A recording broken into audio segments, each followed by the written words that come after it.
What's good, all my hoopers and hoopettes? It's your boy Tone here, back with another episode of Tough Buckets. Today, I have a very special guest, one of my peers, man. Somebody I respect on the basketball court. We be bucking every time we on the court, man. Bro, one of my good dudes, my guy Marshawn Blackmon. Everybody clap it up, everybody. Come on, clap it up. My guy. What's good, my bro? guy. I am excited to have you on this mug, I'm excited man. too, bro. You're one of the people for at least the last year and a half, some change since I've been at the run that I just kept tabs on, bro, because for one, your demeanor towards the game, bro, and just how you approach the game on a day-to-day basis is something that I just, I enjoy. One of the most athletic dudes I've ever met in my entire life, bro. Just a real bucket, bro. Appreciate you coming on, man. Likewise, bro. We're going to get into a couple of things today, but for the most part, bro, I just really want to highlight you, man. I really want to highlight – sorry if y'all see my socks and all that good stuff.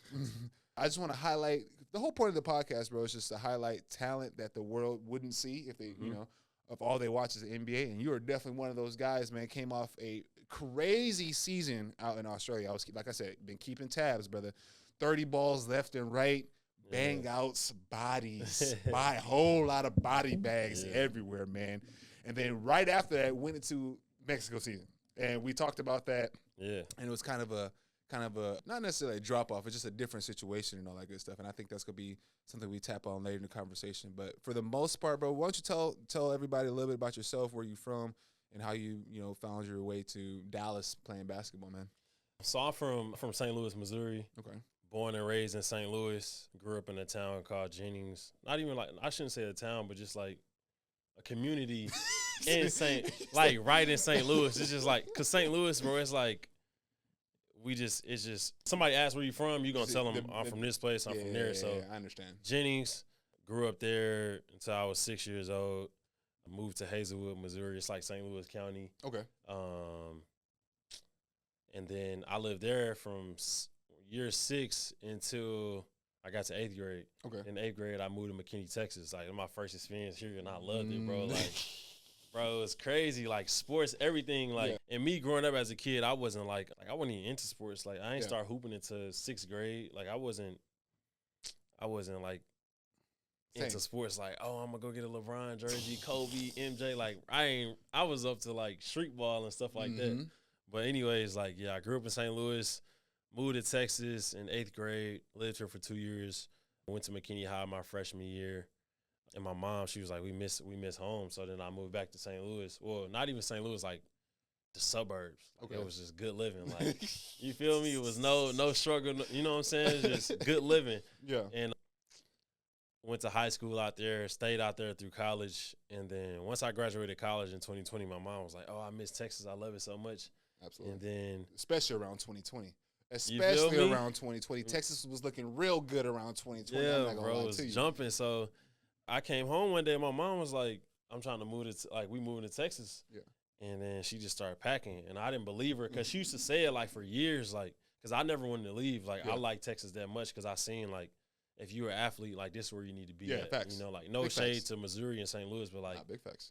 It's just night and day different. So, yeah, I seen her packing, and then we was just like, are you moving? So a couple months later, we moved. Where'd you graduate from? What school you graduated from? I graduated from Newman University. Division II, which is Division Kansas. II. You feel me? Rap.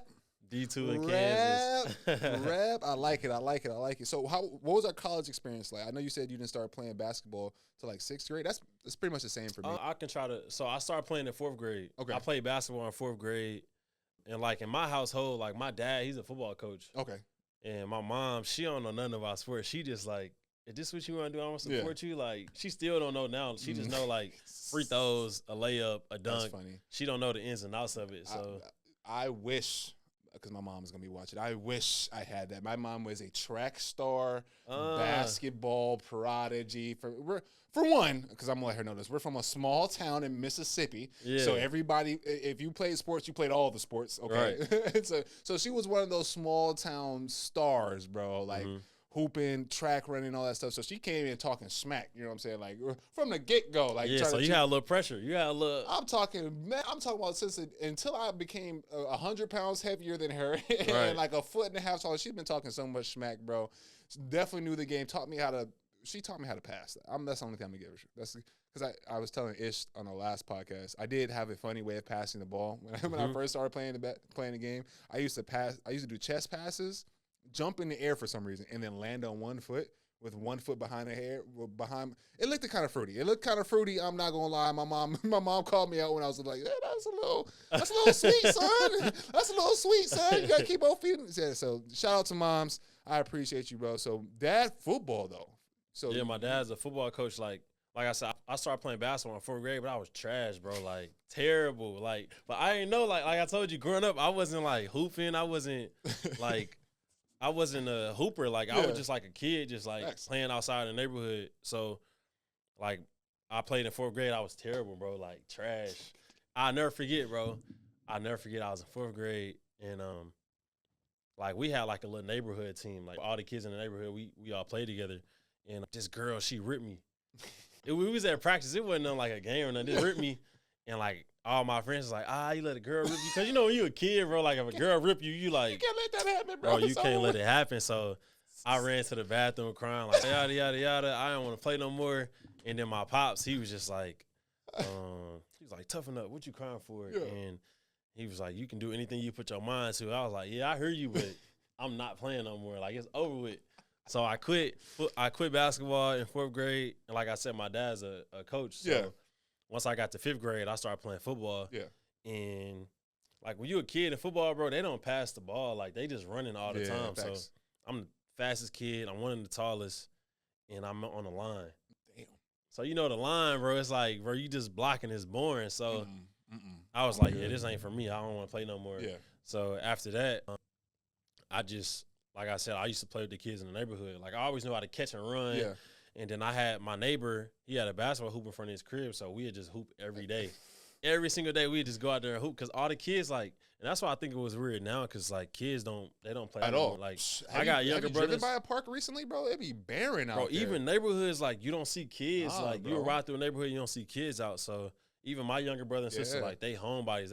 They be on their iPad, on their phone. Like, bro, get outside. Go do something. Please, go hurt yourself somehow. You feel me? Like, go scrape an elbow or something. Damn, man. Bro. So, like I said, I was playing in the neighborhood with my neighbors, everybody in the neighborhood. Yeah. And then, like, I was just decent.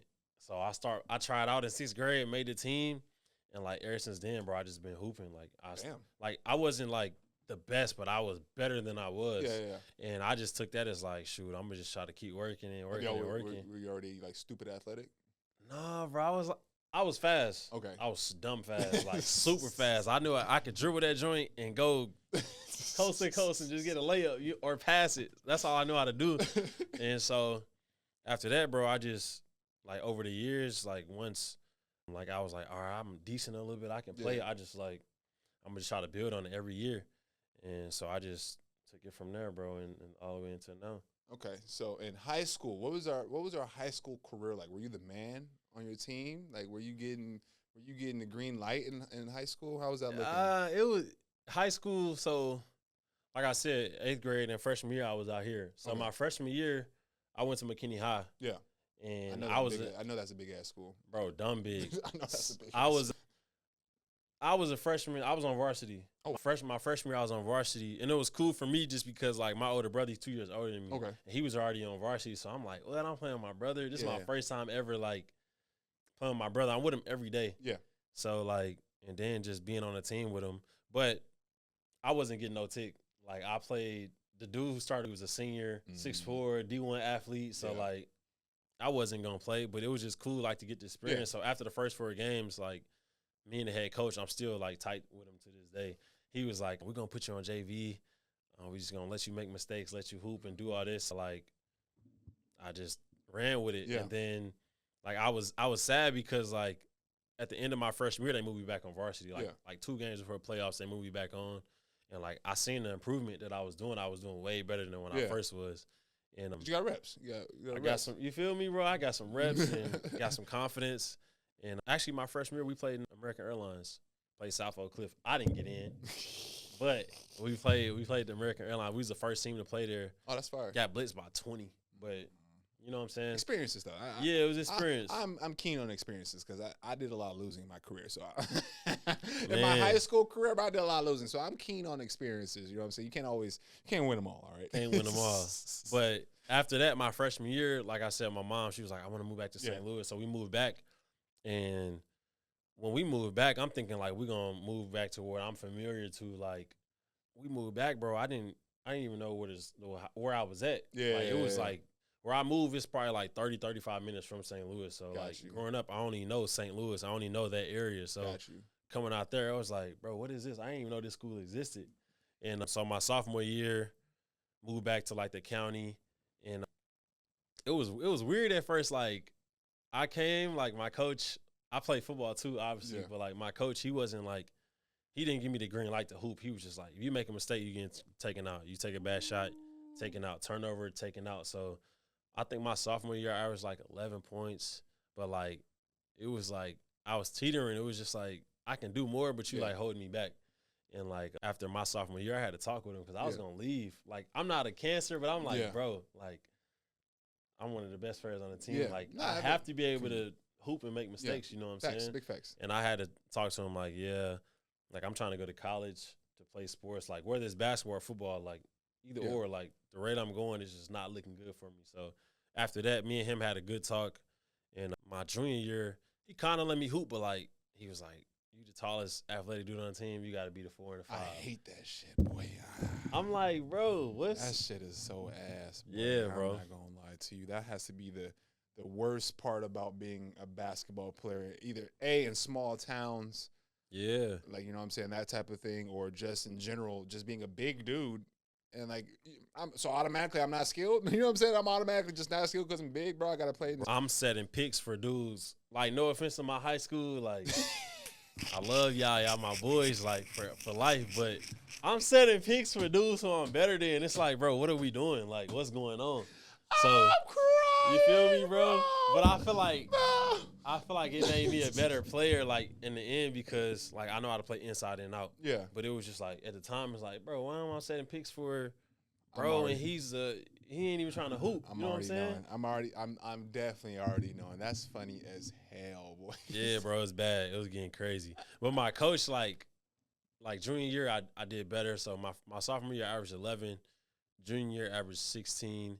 And then my senior year, he was just like, I was already signed to go to college. Yeah. And he was just like, man, I'm going to just let you hoop. Just do whatever you want. So to your question, my senior year, that's when I was the man. Because I had one of my best friends, he averaged 20. I averaged 23. And me and him was just like. Got you. And so I need to know this. When did the athleticism come in? When did the bounce? Bro. When did you start catching bodies? I want to know that. I'm going to keep it a bean, bro. So my brother, like my older brother, he, like I said, he's 2 years older than me. He's a lefty.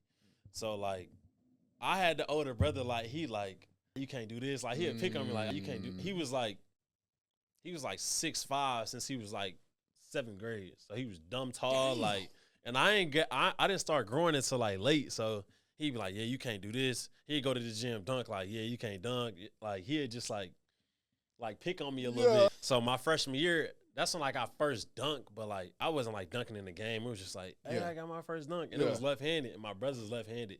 So you do be left-hand dunking that motherfucker. You be jumping. You be the lefty, right, and I think it's because like I used to see my brother watching dunk. him, just watching him for sure. So, but anyways, which makes sense though, because sometimes when I'm just like running, not just you know how you just walk in and you just want to jump on something real quick, just like some random athlete stuff. You see something, you want to jump over it or jump far. When I do that off of one foot, I always go off my right leg, bro. Yeah. Like it's like instinctual. Like I'm just because it makes sense. It's my strongest leg. It's my lead leg. It makes sense. Yeah, you do. But when I'm dunking, bro, I can't dunk off my right leg to save my damn life, bro. I don't know how where the disconnect is, bro. But jumping regular off my right, I know that's my stronger leg. Yeah. But on a basketball court, something about the rhythm, the flow, how you like get into a dunk, it never feels. Because like look, bro, like your legs they're equal, so it's like.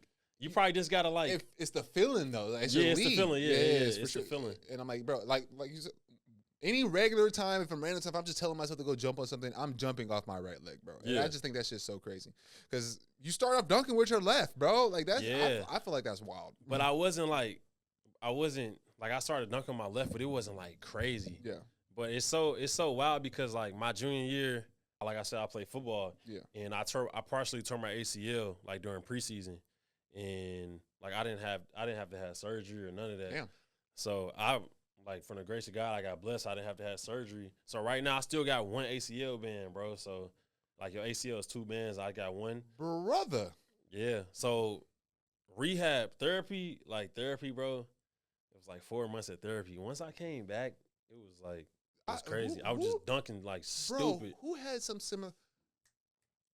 What's his name that played? He was big and he just Basketball or football? basketball. He played for Dallas. He got drafted by Dallas, but then Luka came.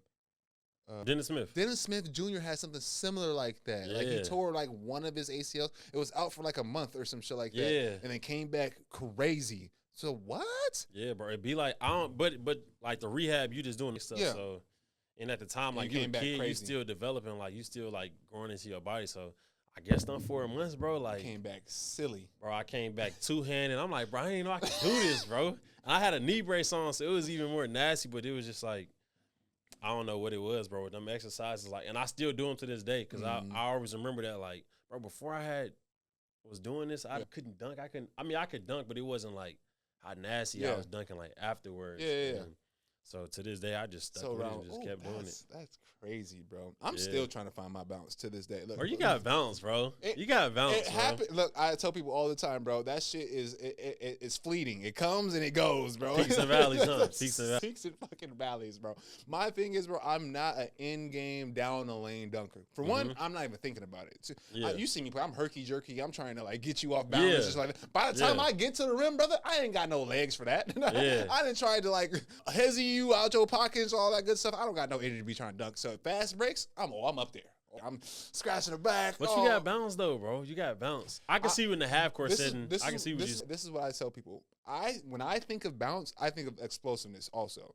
So when I tell people they have bounce, that means when you're going down the lane, I think you're about to dunk that motherfucker. Yeah. I think you're about to go Anytime they can go dunk it. anytime, brother. Like whenever you want to, like just you're warmed up, not warmed up. You can go get a little rim graze or two. I can't do that, bro. I gotta be fully warmed up. I gotta be stretched. I gotta be in the mode. I gotta been doing my workouts the day before to really start to be dunking consistently. Like I could charge up a dunk, you know what I'm saying? I can for sure charge you can up. muster up one. I can get a nice little windmill or something like that. But to do that like 4 or 5 times in a row or just dunk whenever I want to, that's not me. I'm not that type of dunker. I'm athletic. I say that. Yeah. I'm for sure athletic. I'm strong. I can guard. I'm laterally quick and all that. But bounce, that's a whole different type of athleticism, bro. But you got balance though. Stop. But you can dunk. But I see what you're saying. I see the point It's that different. you're making. There's levels to this shit. Yeah, bro. I There's see. definitely levels to this shit. Because Yeah. I say this: if I was a bouncy dunker, bro, I think my career looks a whole lot differently. Yeah, in all honesty, that's true. That's true. like, Some people, especially when it comes to overseas, brother, like they pay Yeah. for entertainment. You know what I'm saying? And if you're stupid athletic in high school, you're getting a little bit more looks than you do. If you're gonna get an offer. You're gonna get an offer just off of rip. he dunking. I'm gonna offer him maybe 2-3 years down the line. He may be nice or something. You know. And my thing was, especially in high school, bro, I didn't care too much about dunking. You care about dunking a little bit, but I just want to get buckets. Like that's literally all. I thought that's the about name of was the game. Yeah. I was trying to, and I like to think before it became like a really. I'm pretty sure everybody was always doing it, but I was shooting that bitch from deep. Like I've been since Coach Way. You better vouch for me. You better vouch for me. Like I'm talking about from like sophomore year, I'm pulling it like 2-3 feet in front of the half court line type stuff. Like I'm just launching. Yeah. It got to a point where I was in an AAU. It was my first ever summer AAU. I couldn't dribble like that. It wasn't really my forte, but I could shoot that much. So I was scoring it, and it got to a point where I was just pulling super deep shots just because. Just because you got happy, bro. What made you? Not to cut you off, Lord. What made you like? Yo, that was just. Like, who did you watch to be like, I'm just going to be putting That's this actually over? I actually never thought about that. So I learned how to play basketball through the church. So I went to Pacific Baptist out in Long Beach, California. I would say shout y'all out, but we'll touch on that another day. But learned how to play basketball 6th grade. Played football before that. Not even football, just at the park. You know, Mossum. You know, just go catch them. That's it. That's all I did. Then came to the church school. I was the biggest kid there by far. Leaps and I was one of the only black kids there. I've been big. I was 6 foot in 12th grade or 12 at 12. So I've been a big mug. Oh yeah, I've been huge. So started me off in the post, all that good stuff. Learned my post moves, and then guy came in named Brother Dalton came in and taught us how to shoot. And once I learned how to shoot, bro, it just stuck for. I just want to shoot. That's it. Like I don't want to do nothing else. I don't want to do no much. Just shoot that joint. A jumper. I want to. Like that's it. That's all I want to do. And then eventually, I was slow. So like, you know what I'm saying? And a lot of times, the only time I was getting the ball outside the three was if I'm setting a screen or setting horns or something like that. Yeah. So only time I'm really getting a chance to shoot the three is at the top of the key or something like that or whatever. Like a trail three or something like that. Trail three. And, and I don't know when the distance became a thing because I was watching maybe a few months ago, I was watching some of my mom's first home videos of me hooping when I was like in 8th grade or like 7th, 8th grade, big ass kid. And I was just pulling. I had no clue where I was at. Yeah. Guarantee I didn't know if it was a 3 or 2. I was just shooting. Yeah, you just pulling that joint. Just pulling it. No cares in the world. And then it just transitioned on into high school, bro. My coach Wade tried to get me. He changed my shot up a little bit because I used to like have my foot turned in or some crazy stuff like that, and my elbow. And he changed my shot. And then he had the first person that ever had me shooting like with the big ball. You know, the big one, yeah. And you got to hit all net, basically. Net. Yeah, only way it's going in. And he started doing that with me. And I remember the summer, bro. Shout out to Coach Wade, for real. I remember the summer. It was myself, and his name is Travis. And he watches the podcast. He'll remember the summer. He had us coming in, bro, me and Travis, and just shooting deep balls. Just nothing but deep threes, bro. With the ball, you got it all netted? No, regular bat. Yeah, warm up with the big ball. And we were just shooting nothing but 5-6 feet behind the 3-point line, bro. Right. I swear. And then it got so bad, my arms get tired. He's like, yeah, don't pass it with your right arm. Just pass it with your left because you're about to be shooting all day type stuff. Like he's like, you got to save your energy. I'm talking about for hours, bro, just deep shooting. And it transitioned that summer, the summer I'm talking about, during my first ever AAU circuit and all that good stuff, and it transitioned to that. And my coach for the AAU, it was one of those top those camps were the top 50 or whatever. So I have a coach. I made it to the top 50 of it. And then I'm doing the same thing, just shooting deep balls. You just hooping, I'm just playing your game. Bro, when I tell you it's my, for one, the AAU thing is at my home school. Yeah. So I know the courts. I practice on these every day. Yeah. I'm shooting, bro, no cap. I'm shooting a motherfucker 3 feet, 4 feet in front of the half court, brother. I'm as soon as I pass half court, launch. And I'm making a decent amount. I'm shooting a very good clip of these. And my coach looked at after I made like 3 of them, like, hey, you do anything else? I'm like, nah. Right, I'm just shooting. That's it, bro. I couldn't dribble. I couldn't post up. That was it. That's all I had. You know, maybe a little pull-up game and all that good stuff. But that's basically where the shot came. I've never been asked that. I never really thought about that. But yeah, and dunking just never was a thing for me. And now at the bright age of 28, I wish I would have took it a little bit more seriously. Not even just it makes you better. It just makes you a better product. I don't know how to say in the game of kind of exciting, more like bro, appealing. I'm trying to think of the word. I know what you're saying though. Like, like it's not that it makes you a better player. Sometimes it does because being athletic, being able to finish over the rim, just makes you a good player. But I mean, it's still 2 points. It's still 2 points. Like you said, I'm trying to think of the word, bro. It's entertainment. We are in entertainment, bro. That's our business. We're here to like entertain people, and that is way more entertaining than hitting an open 3. Or just hitting the late, or just going laying the ball up on fast break. I will continue to say this every time I have somebody with bounce on there.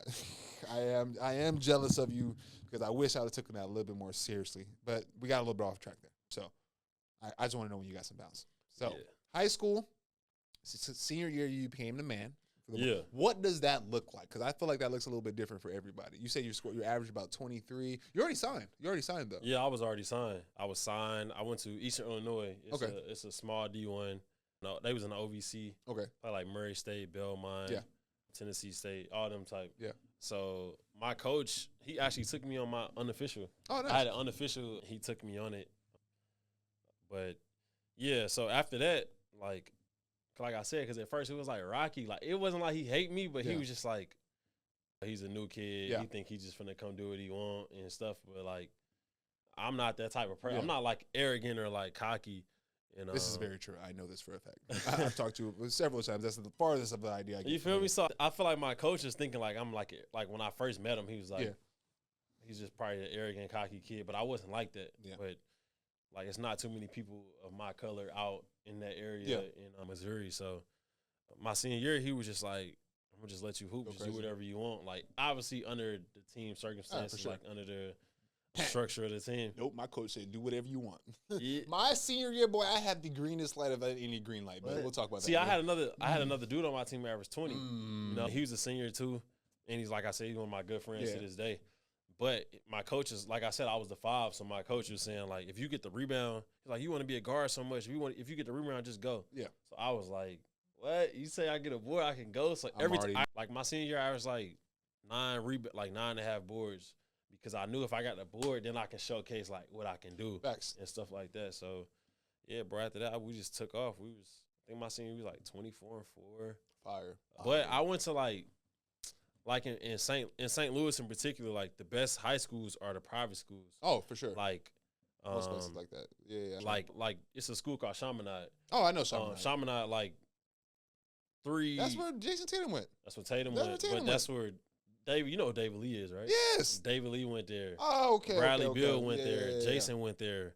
It's another dude on Jason's team who went. He played in the NBA. So it's like, and then it's another school called CBC. They produced pro. Larry Hughes went there. It's a couple other dudes who had stints in the league that went there. So it's like, even like other, like Cardinal Ritter, like all the private schools in St. Louis are like the best. Like if you a hooper, you go to that school. Yeah. You know what I'm saying? So like, they are the best. They got the 6'8", the footers. Like me, like I said, bro, I'm 6'4.5". Like I'm not the tallest. I'm 6'4.5" going against, and it's so crazy though, bro, because like, my senior year and my junior year, we lost to the high school. Like, if I would have stayed in St. Louis, we lost to that school. So, like, that's the high school I was supposed to go to. So, like, my junior and senior year, like, losing to them. Yeah. It's crazy, bro. So crazy. But they a public school, but, like, they're known for, like, athletics. Hoopers, football, like, you know what I'm saying? I got you. Damn, okay. So, senior year, had a good time. Was it, man? 24-4 is a great record for – I don't think I've ever won 20 games in any season of anything I've ever had, bro. Maybe junior. No, I don't be thinking junior year of college, bro. Like, I've just never been on a winning team. Like, I didn't learn how to win, bro, real talk, until after I left college. Like, I've been learning more about winning coming to the runs, like treating that like as a winning like a game, bro. Like more than I did in high school and college. But that's both my fault and my coach's fault. And I just didn't have good coaches. But I also, for the longest, didn't give a shit because for high school, it was just about getting stats. After it, bro, because that's how you get to the next level. And no offense to any of my high school guys, like I was one of the only guys, not only guys that had an opportunity. There's a bunch of guys on my team that had opportunities to go Division II or that type of stuff off of scholarship and all that good stuff. But I was one of the few guys that had like Division I capabilities at the time. It was actually getting looked at by division. And I hope you guys don't come at me. I don't have time for this, bro. I'm just trying to speak some kind of facts right now, all right? So at the time, like, because I'm playing on one of California's best AAU teams, Belmont Shore. So I'm playing with Daniel Hamilton, Tyler Dorsey. I just played against Hamilton in Mexico. Yes. In Mexico. Me too. Before I got booted, and we're gonna talk about that. But yes, those guys. I played with him. I played with him on that team, Belmont Shore. And so I'm getting pub. I'm playing against Emmanuel. This is when I'm playing against Emmanuel Moutier and who was the other guy that was there today? Malik Newman. They was on the same team. They was on the same team. I'm playing against them, all that good stuff, and I'm getting pub. You know what I'm saying? I'm not. So when I'm on AU, I'm not scoring the ball. I'm what I am now. I'm a defensive stopper and a 3-point shooter. Like that's what I did 3-and-D in high school. And then I'm starting to get interest from like Division I's and all that good stuff. So my coach basically said, "Hey, yo, do what you get this scholarship. Go do your thing." So halfway through my junior year, and then most of my I say the first half of my senior year, I really just did whatever I want. Towards the end of my senior year, my coach was having some problems and outside of basketball and stuff like that. So it's kind of hard to focus on basketball my senior year, and we weren't that good. So, and I already knew I wasn't going because of my schooling, like grades. I knew I wasn't about to go to Division I and like that. So I just kind of faded out towards my senior year, towards the end of my senior year, which is fine because I already knew where I was going to do. But I didn't learn how to win until now. I still don't know how to win for the most part. You know what I'm saying? That's crazy. Never really been on a winning team, bro. I've always been like one of those good talents on like bad teams for the most part, and that freaking sucks. So, but back to you. Sorry. I be getting sidetracked, y'all. I apologize. But back to you. So senior year, 24-4.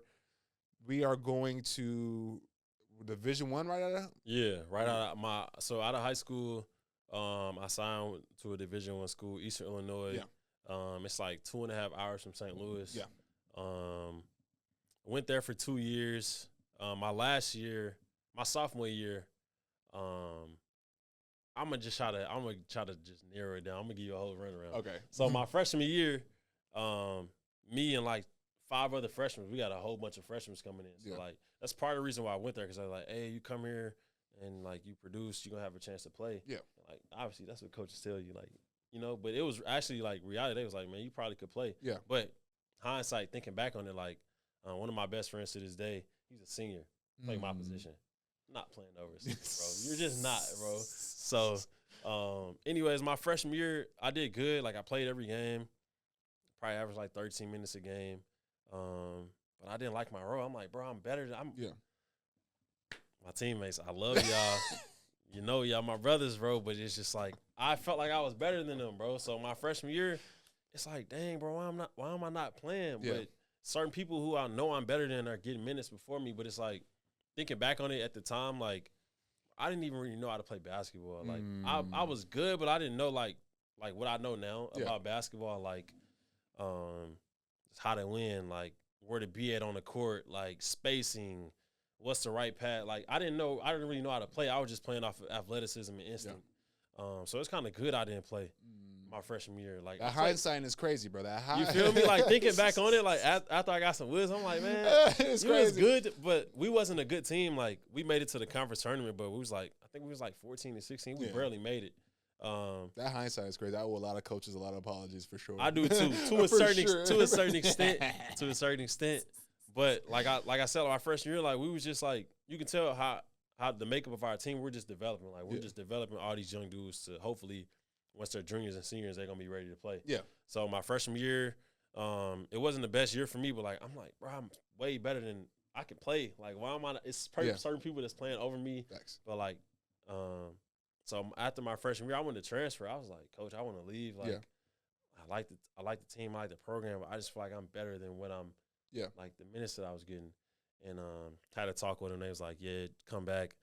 Since you get your jersey retired, like we think so highly of you. So I was like, type shit. Okay, cool. Like what I need to work on in the off season. So that off season, they told me what I need to work on. I worked on that, worked on my body.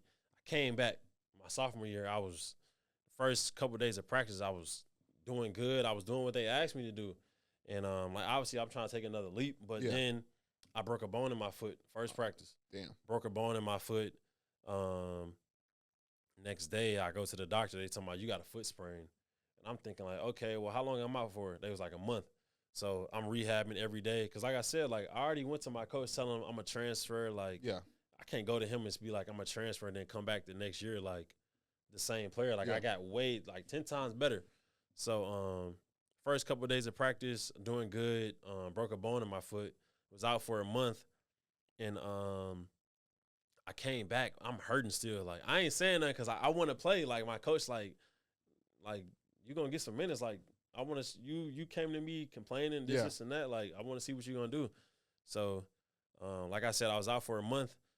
But I came back to practice. I was dunking, but, like, I'm hurting. Like, not to toot my horn. Like, I'm athletic still. Like, I'm athletic. I'm dunking it, but it's like – it's fucking crazy. I'm not how – I know my body. Like, I'm not dunking how I normally dunk. Yeah.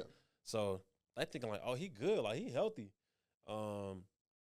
So I played like 5 games, and my foot just hurting bad. I'm like, bro, I don't know. I want to tell him, but I don't want to seem like I'm just like copping out. Like, but I'm like, bro, my foot is hurting. Like, and we had a couple games. We played in St. Louis, and my parents came. Like, I'm from St. Louis, so my family, everybody came, and they was like, bro, you just don't look like yourself. Like, you don't look normal. Like, I know you're hurt. Like, why don't you just say something? Yeah. And I tried to tough it out, and I sat out another month.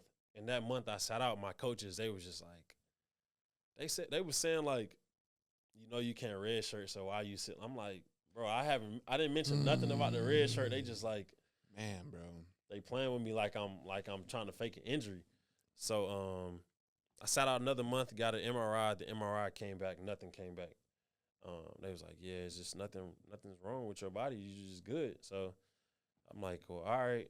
My coaches, I'm like, well, I'm gonna try to tough it out. Played 3 games. We played Mizzou, Indiana State, and some other school. I can't remember off the top of my head. But I was still hurting. And I came home. My dad was like, hey, you need to sit until you know what's wrong with your foot. So, obviously, you know, in college, like, that's conference tough. Play is right after Christmas. Mm-hmm. This is at Christmas. I'm at 8 games. I play 8 games. Not even really playing. I'm playing like maybe like 5, 8 minutes. Like, cause I'm not really. I can't really move. I can't really do nothing. So I came home. My dad was like, we need to figure out what's wrong with your foot. Like, I'm your father. I know what's wrong with you. Like, you don't look like yourself. And the thing about it, like I said, conference play, that's after Christmas. Yeah. And I came home Christmas break, and I was like, my dad was like, we're gonna try to get you a foot specialist. I couldn't see the foot specialist until February 2nd. So I'm like, bro, how I tell my coach I can't play for a month, and this is the most important part of the season. So I get back to school, I tell my coach, and like he was like, okay, I respect it. I want to know what's wrong with your foot too. So I'm okay with you waiting. After that, everything changed. No more going to practice. He was like, instead of going to practice, just go to study hall. I'm like. He's like, do your rehab, and go to study hall. I'm like, that's dang, like, am I on the team still? Yeah, that's nasty. And I never forget. This was like the this was like the straw for me, the last straw for me. I get on the bus. We finna go to a road trip. Cause normally before I was out injured, I would go on road trips and travel still. Yeah. I get on the bus. He's like, no, you should just stay here. I would have flipped out. I'm not gonna lie to you. You feel me? And you know me, like I'm calm and demeanor, so I'm like, I would have flipped out. Like I already knew what that was. I'm like, okay. I didn't say nothing bad, so I still respect. I'm like, all right, cool. So once that happened, I'm like, oh, I see their true colors. Like, you don't really care for me like that. So the date came, and I see my foot specialist. The MRI that I took at school in November, I took to her, and she was like, oh, you have a broken bone in your foot. Like, how didn't the doctor see this? So get the fuck out of here. You feel me, bro? Like, crazy. Get the fuck out of here. So once that happened, I told my coaches, they was like, oh, we didn't know. We're so sorry. And the damage was already done. Like I said, once they was like, you can't go on this road trip and no practice, I was already out the door for me. So told the coaches that like a week later I had to go into surgery. And my foot, the broken bone in my foot, I need to sit out a year. Damn. So luckily, bro, it was so crazy because like the 8 games, that's the minimum for where you can redshirt. And I was exactly 8 games, bro. So I got my medical red shirt year back, and I went JUCO after that.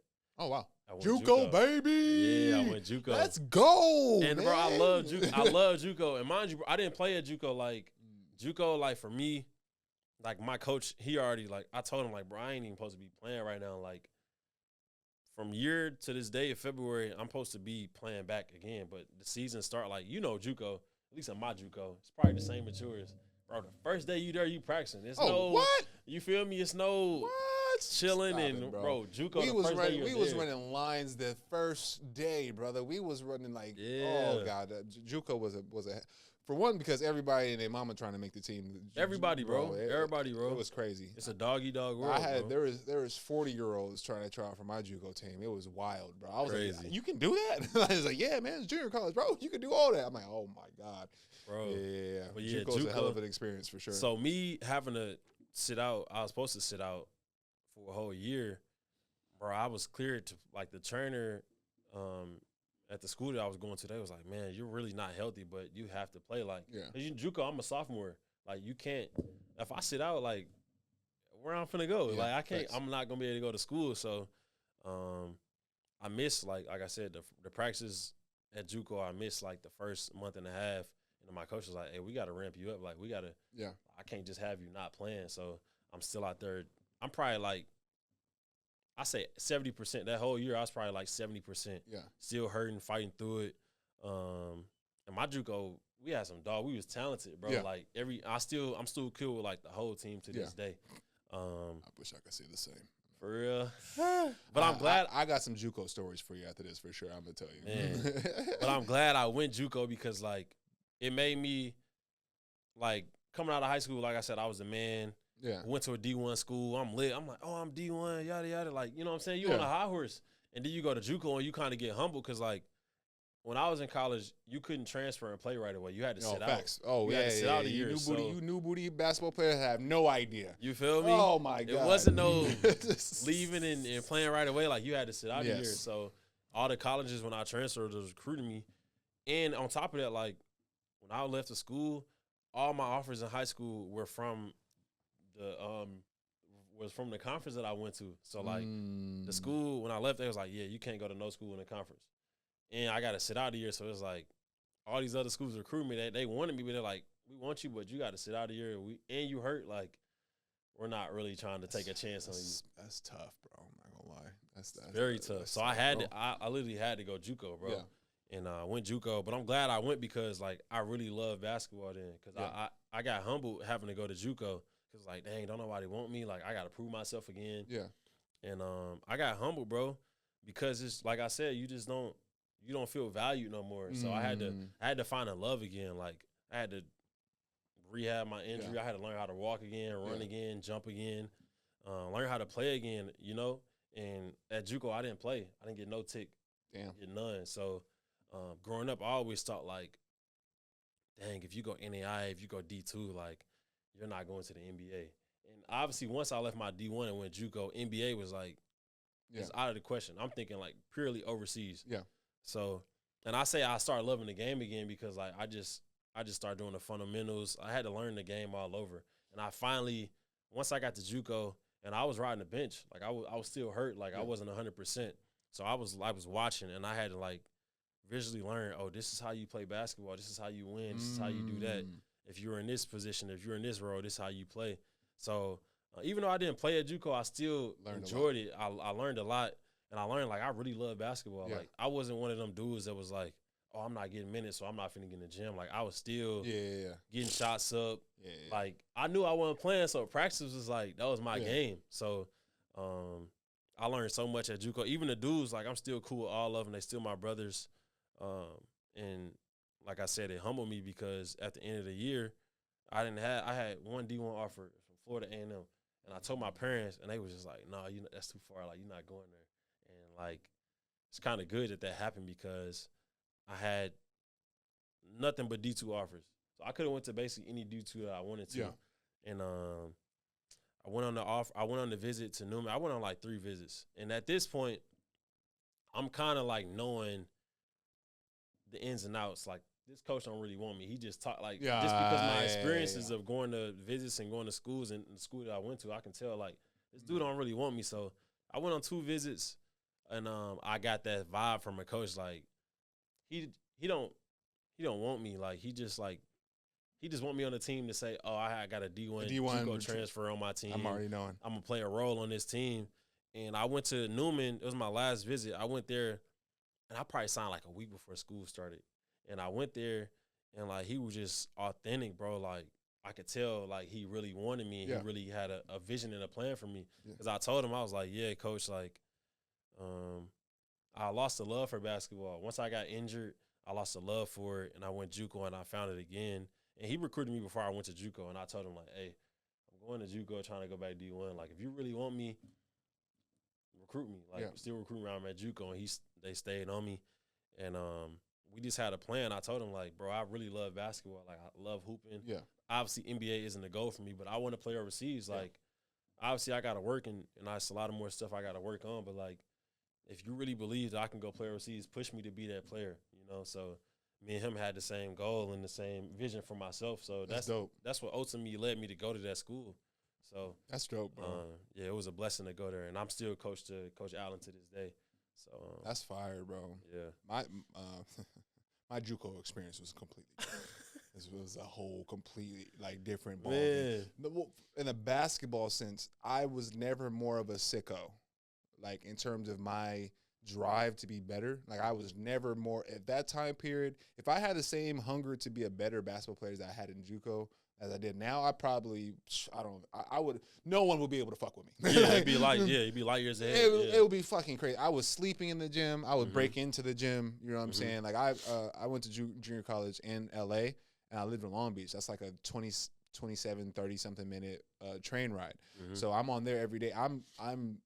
There's no one's opening the gym for me. My coach not opening the gym for me. So the day before, I will leave something wedged up in the door to like. Yeah, so you get back in there. Yeah, and go back. And me and my boy Linroy, Malik, they're gonna be watching. We was in the gym till 2 o'clock, 3 o'clock in the morning sometimes, bro. Just living in that muck and coming back the next day. You know what I'm saying? Early in the morning workout. That was the most sicko I've ever. That was probably the most confident. It was blind confidence, bro. Yeah, blind. I was the most confident I've ever been when it comes to basketball, because I was just putting so much work in, and I was killing dudes, bro. I was killing dudes. I went to a showcase where I averaged like 30 plus on like 7 threes a game. On some, you was going crazy. Crazy, brother. And 1 threes and all that type of stuff. I was literally having the time of my life. And then, of course, I don't take care of my grades and all that stuff, which is the same thing happened in high school. And then I ended up having to go D2. But crazy story that I wanted to tell you about, because you said your teammates and all that good stuff. So I had a couple of teammates, and neither one of them are going to be watching, so it's okay. So I got my own apartment when I went to junior college. Yeah. And my coach helped me get it. I'm not sure if I can say that, but it is what it is. Yeah. Way past the point now. And that when Right. I was in California too, so it might be different rules. So my coach helped me get the apartment. But I'm thinking, because I had a great like freshman year. I'm talking about like a really good freshman year. I'm thinking, and I'm going to my sophomore year. I'm thinking, oh, he's about to give me this on my place for myself. Yeah. I'm Gucci, or I have to get a roommate or some shit. It was gonna be my best friend Malik. Yeah. So I'm lit, You boy. lit, I'm about to have yeah. my own apartment. You ain't at home no sophomore- more. You got your own What? crib, and you in LA. What? I'm about to have a great time. Turns out this mother got us the apartment so I could have other people like Stay with you. stay with me, and Yeah. it turned from being a 2-bedroom or 2 people in 2-bedroom apartment to there being 4 people in the apartment. 2 people in one room, 1 person on the couch, because I was not giving up. I was not sharing my room. It was over. No way. There's no way I was sharing the No, room no because way. my name isn't on a lease and all that. There's no way Yeah. type deal. So these are some hood ass dudes from Sacramento that are now 2 of them are brothers and 1 of them just knows. They all know each other type. Yeah, deal. yeah, yeah. So just to make the story quick, like I said, my best friend Malik is also on the team with me, junior college. So he's a quiet guy. He's not Real confrontational. reserved. He's real Reserved guy. reserved. He's Yeah, not yeah. he's not gonna start no issues with nobody. He'll Yeah. fight or whatever, but he's not starting shit Yeah, for yeah. sure not. So they're getting into him and this other guy. His name is Phil. Are getting into it, and then obviously I'm gonna say something about it. So we get into it all, and they break us up, and he leaves the gym and goes to the apartment early before practice is done. So I'm lit. So like as soon as the practice is over, I'm for sure heading over to gym. Straight to it. Straight to it. I'm confronting. I need that. Yeah. So I get inside the spot, bro. This dude is, and keep in mind at this time period they had family over. I think somebody's brother was in town and his friend. So we had like 6 people in the apartment for some reason. So I get in the crib. They're already talking about the situation or whatnot. So I run. I'm hot. I'm walking in hot. A couple of dudes come and grab me. You know what I'm saying, to tell me to calm the fuck down, which is warranted. That's how it should be. Yeah. While this is happening, this dude proceeds to go grab a gun. Grab a gun out of his closet or out of his bag and walks up to me and said, "Now let him go, and points the gun at me. Yeah. I'm talking about 6 inches from my face. When I tell you I blacked out, and I Had to. when I tell people this story, this is not a good thing because I for sure could have just fucked up and like got shot by accident or something like that. But when I tell you I blacked out, boy, and threw every person off of me and tried to murder this dude, bro, and really tried to like he tried to wring kill him, his neck out, bro. It took 4 athletes to get me out of that apartment and like get me away from the situation. Fast forward, obviously this is a situation. You can't live here anymore. You know what I'm saying? This is not. There's no way. Yeah. There's You no just way put a this gun can on be me, a you can't- thing anymore, yeah. right? I go to my coach, and this is when I lost all respect for my coach and most coaches, to be honest with you, because this is when you realize it's not about the person, it's about what I got going on in the program and all that good stuff. Yeah. So I go to the coach, both coaches, and they're over here asking me questions that have nothing to do with the situation. Like this dude just pulled a gun out on me. Like I don't Right. like. He said, "Do you think he really was going to shoot you?" What the fuck? It don't Does matter. that even matter, Yeah, brother? that shit don't matter. That That shit don't don't matter matter at a all. little bit. I'm looking at him like, do I think he would have really shot me? Keep Yeah. in mind, the guy who said this, he was fresh out. This is one of my Okay. coaches that was fresh out. He's a real hood LA dude. Yeah. So in his defense, he probably would like he's built like that. I'm not built like that, brother. Yeah, I'm not about to take that lightly. So I'm arguing with these guys. And long story short, he don't get kicked out. He plays for the rest of the season. He stays in the same apartment, all that good stuff. And I completely checked out. I didn't Mandatory. I would have checked out too. I didn't give a fuck about winning. I didn't give a fuck about nothing. I just stayed relevant enough to be able to go to school. Go to school out there. Yeah. That's it, bro. Like that was my JUCO experience, and that was the real straw I had when I realized that this basketball world is crazy, bro. Like it is so wild that coaches only really want you for the wins and losses column. Like the JUCO was great for me because I had my core friends I met in JUCO. Like my big bros, Dante, Justin, shout out to y'all. my brother Linroy. Like these guys will never go nowhere for the rest of my life. And I thank JUCO for that. But in terms of basketball, brother, that was some of the craziest shit I've ever experienced in my entire life. I'm talking about wild, bro. I'm like, yo, what the a gun? I'm talking about like right here. Let him go. Let him go. I saw red, bro. It was so bad, man. I would have seen red too, but I hate that your experience was like that because I love JUCO, bro. Like I loved it, and I think it's because California has its own JUCO system. Yeah, they do. Yeah. The JUCO system in the rest of the country is connected for the most part, right? California has its own system. But I digress. I wouldn't change anything, to be honest. You learn what you're supposed to learn in those type of situations, and I learned more so how to deal with people a little bit better. I had my own problems, of course. You know what I'm saying? Nobody perfect. I was definitely mad. I had to share an apartment and all that good shit. So I definitely wasn't the easiest person to live with. So I can imagine. But I'm not pulling a fucking gun out on people. But anyways, I just wanted to get that off my chest. I'm so happy. I get to share that story. Okay, so we are now in Division II. We're about how long? What's that clock say on there? 53. Oh, nice. We still got some time. A lot of time. So we are finally at our school. Mm-hmm. What is the experience? Our last 2 years of college. What is that experience like for us? My last 2 experiences in college. So I was like, I could have went to other D2s that was like one of the top in the country, but I knew for myself, like I've already been through a situation where like I'm at a D1 and I'm not the man. I'm at a JUCO where I'm not the man still. It's an even playing field. I'm injured. Yeah. So at this point, I'm like, I gotta go somewhere where I can showcase my game. Absolutely, like, bro. You know what I'm saying? And I wish, not to interrupt you, but I wish more athletes in general would take that approach. There would be a lot more happier athletes. It's not always about playing Division I, guys. I'm gonna let y'all know it's that. Not. A lot of Division I players are miserable because they're playing in some role that they never thought they would be playing in. They went from being the man to being a deep corner 3 guy type deal. So like it's guarding somebody and the other dude, they come back on offense, they can't even go back. They can't even go back at them type. They're not happy. They're miserable. Yeah. So like I am a firm believer. You go where you're wanted. Go where you want it, bro. Sure. The Division II is amazing. Division III is. If you're getting your school paid for and you get to play basketball and you get to be the man, it's worth it. Trust me. Like, this Division I stuff is a facade. Yeah. It's not the money's not a facade. Because now, bro, now it's crazy. Not a facade. Yeah, now it's crazy. Did you see bro. Hold on, I don't even know what we were talking about before, but did you see that the number that DJ whatever his name, DJ Babanga or something like that? I forget the top high school kid. Yeah. They saying he was warranting about 3.5. He already signed a Nike deal. Yeah, he already signed a Nike deal, bro. What? Yeah. You kids are so goddamn lucky. Y'all have no clue. Because you know what's crazy? Even from a Division II standpoint, we would have made money too.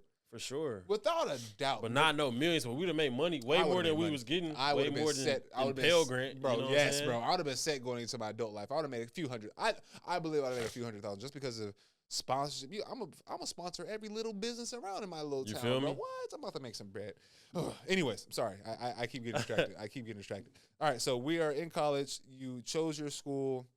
Yeah, I chose Newman. And like I didn't know what Newman was, but just off the fact that the coach, he kept recruiting me for the whole year. Yeah. And like loyalty type shit. And then dope. Just like he had a vision and a plan for me. And like not to belittle anybody that's from like any NAIA, D3, D2, but like when you go to D1, you already have like an aura that like you're better than all those players. Sure. Oh yeah. You know what I'm saying? Not in like an arrogant, like a cocky way, but like you just have that's how it's presented to you. You feel me? You just feel like that because like I was at a D1 and we played like preseason. You play D2s and NAIs and we waxed them. Yeah. So I'm thinking like once I'm going to D2, I'm like, oh, I'm finna go crazy. Like I'm finna kill because I already have a mentality and a mindset that, like I'm better than all these dudes. Yeah.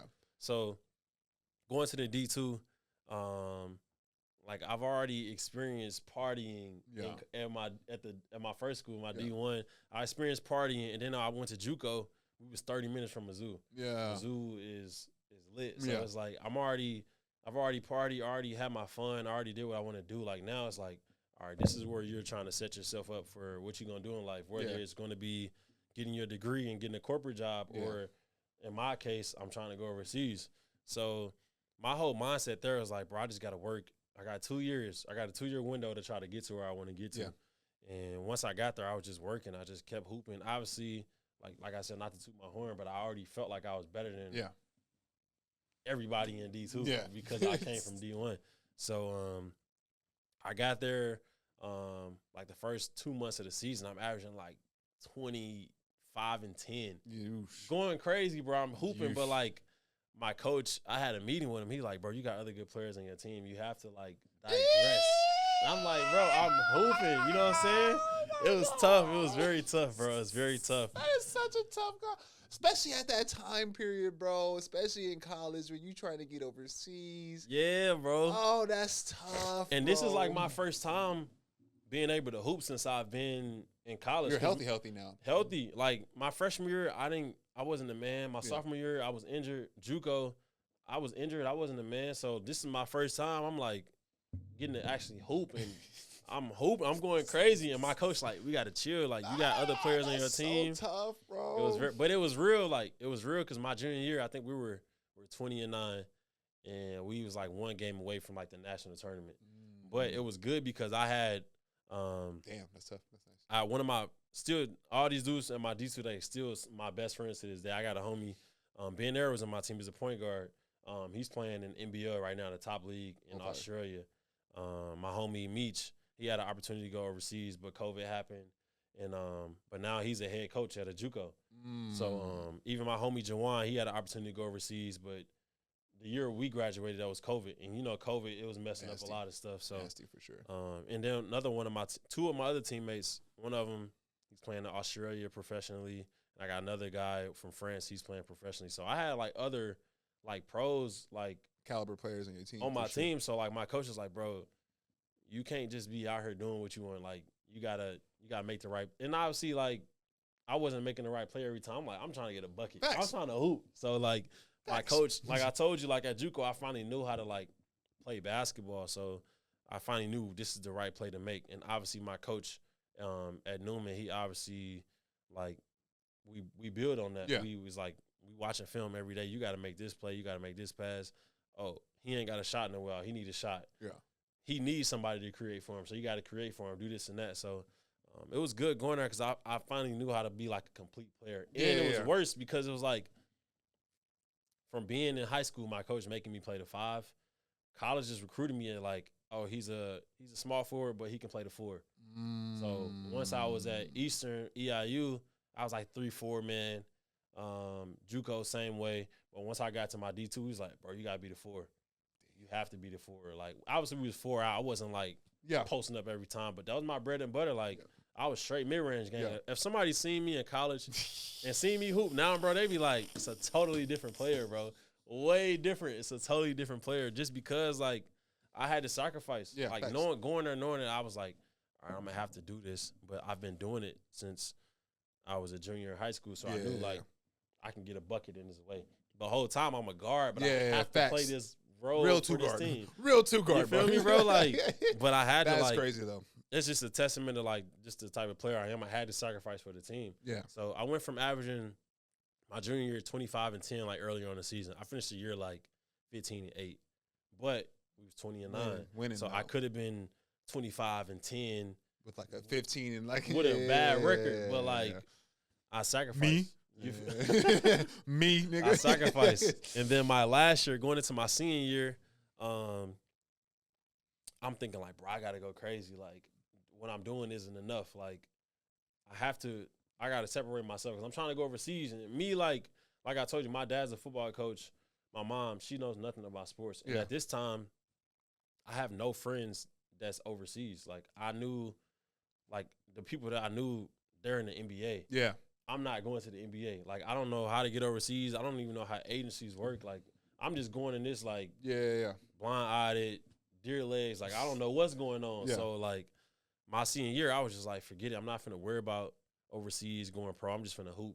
So, my senior year, averaged like 17 and 9, almost 10 boards. Like, I was leading the country in, like, double-doubles at one point. But we was losing games. Like, it just didn't work. We went to a new conference, and it was tough. But I made sure I did what I needed to do. I was still hooping. I was doing my thing. So, from the grace of God, like, throughout that whole year, I'm got agents texting me, like, hey, are you with an agency? Are you this, and that? And I'm telling them, like, I'm going to wait till after the season to sign with an agent. And so after the season, COVID happened. Like, we go for a spring break. COVID happened. Everybody go home. nobody's going back to school. So, Damn, like, bro. I'm stuck. Like, dang, like, what am I supposed to do now? Like, I don't know how to navigate getting overseas and this, and that. So, my coach, everybody went home. After break, he allowed me to come back to school because he knew I was trying to go overseas. Yeah. Me and a couple other guys were trying to go overseas. So, he was like, well, the school allowing y'all to stay in the dorms. They going to feed y'all. Like, if y'all want to come work out, y'all more than welcome to. So, I was like, what? Like, Yeah. I'm trying to go overseas. Yeah. So, I went back to school working out. I signed with an agent. And once I graduated, that COVID year, I missed that whole year because of COVID. Yeah, like, I had opportunity to go to Spain, Portugal, Australia, and all of them, like, fell through because of COVID. Yeah. And I couldn't get my visa or nothing. So, my first year, as you know, like, if you miss a year, it's like a red flag. Bro, listen. And I'm already coming from a D2. Like, they already like, It's the hardest thing ever trying to get either started or get restarted if you have any type of gap in your resume, bro. Like, if you went from college, didn't play for a year because of COVID or whatever the situation may be, trying to get another job after that is teeth pulling, bro. Motherfuckers got so many. Why were you out? Or why were you out? Because the world was paused, bro. Was on pause. What do you want from me right now? Yeah, that was tough, bro. And on top of that, it's like I went to a D2. I went to a small school, so they already thinking like, oh, he may not be talented enough. Because like, I hate to say it, but a lot of these overseas teams, they don't do their research. They don't. They just see D1 and think, oh, he nice. But little do they know how they got to D1. The AAU coach talked to this coach like, hey, this kid is gonna be good. Obviously, he's athletic and talented enough, but like, that's pretty much it. It's a kid that's D2 that's been under recruited, who's been under the radar, who's 10 times better than bro. But like, just because he got a name and he knows somebody, they got the opportunity. So like, these overseas teams, they gonna get somebody from a D1.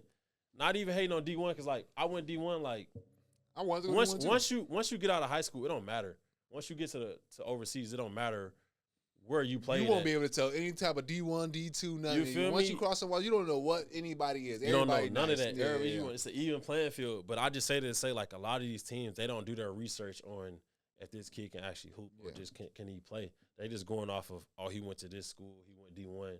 We're gonna take a chance on him, not knowing it's a kid that's D2 NAIA, or even a kid from a D1 low major that's nice, but they won't give him a chance just because of school he went to. Facts. So I think that's bad on teams, even agents. Like they just for sure agents too. They money hungry. I would say money hungry motherfucker. You feel me? So usually motherfuckers ain't good enough to play. Yeah, that's usually how it go. No, disrespect. Fuck y'all. Disrespect for sure. All the little agent motherfuckers who try to play basketball and couldn't do it. No, I'm gonna fucking be an agent now. Fuck y'all. Right. Y'all motherfuckers be fucking people over. Man, literally. So talk on the agent thing real quick.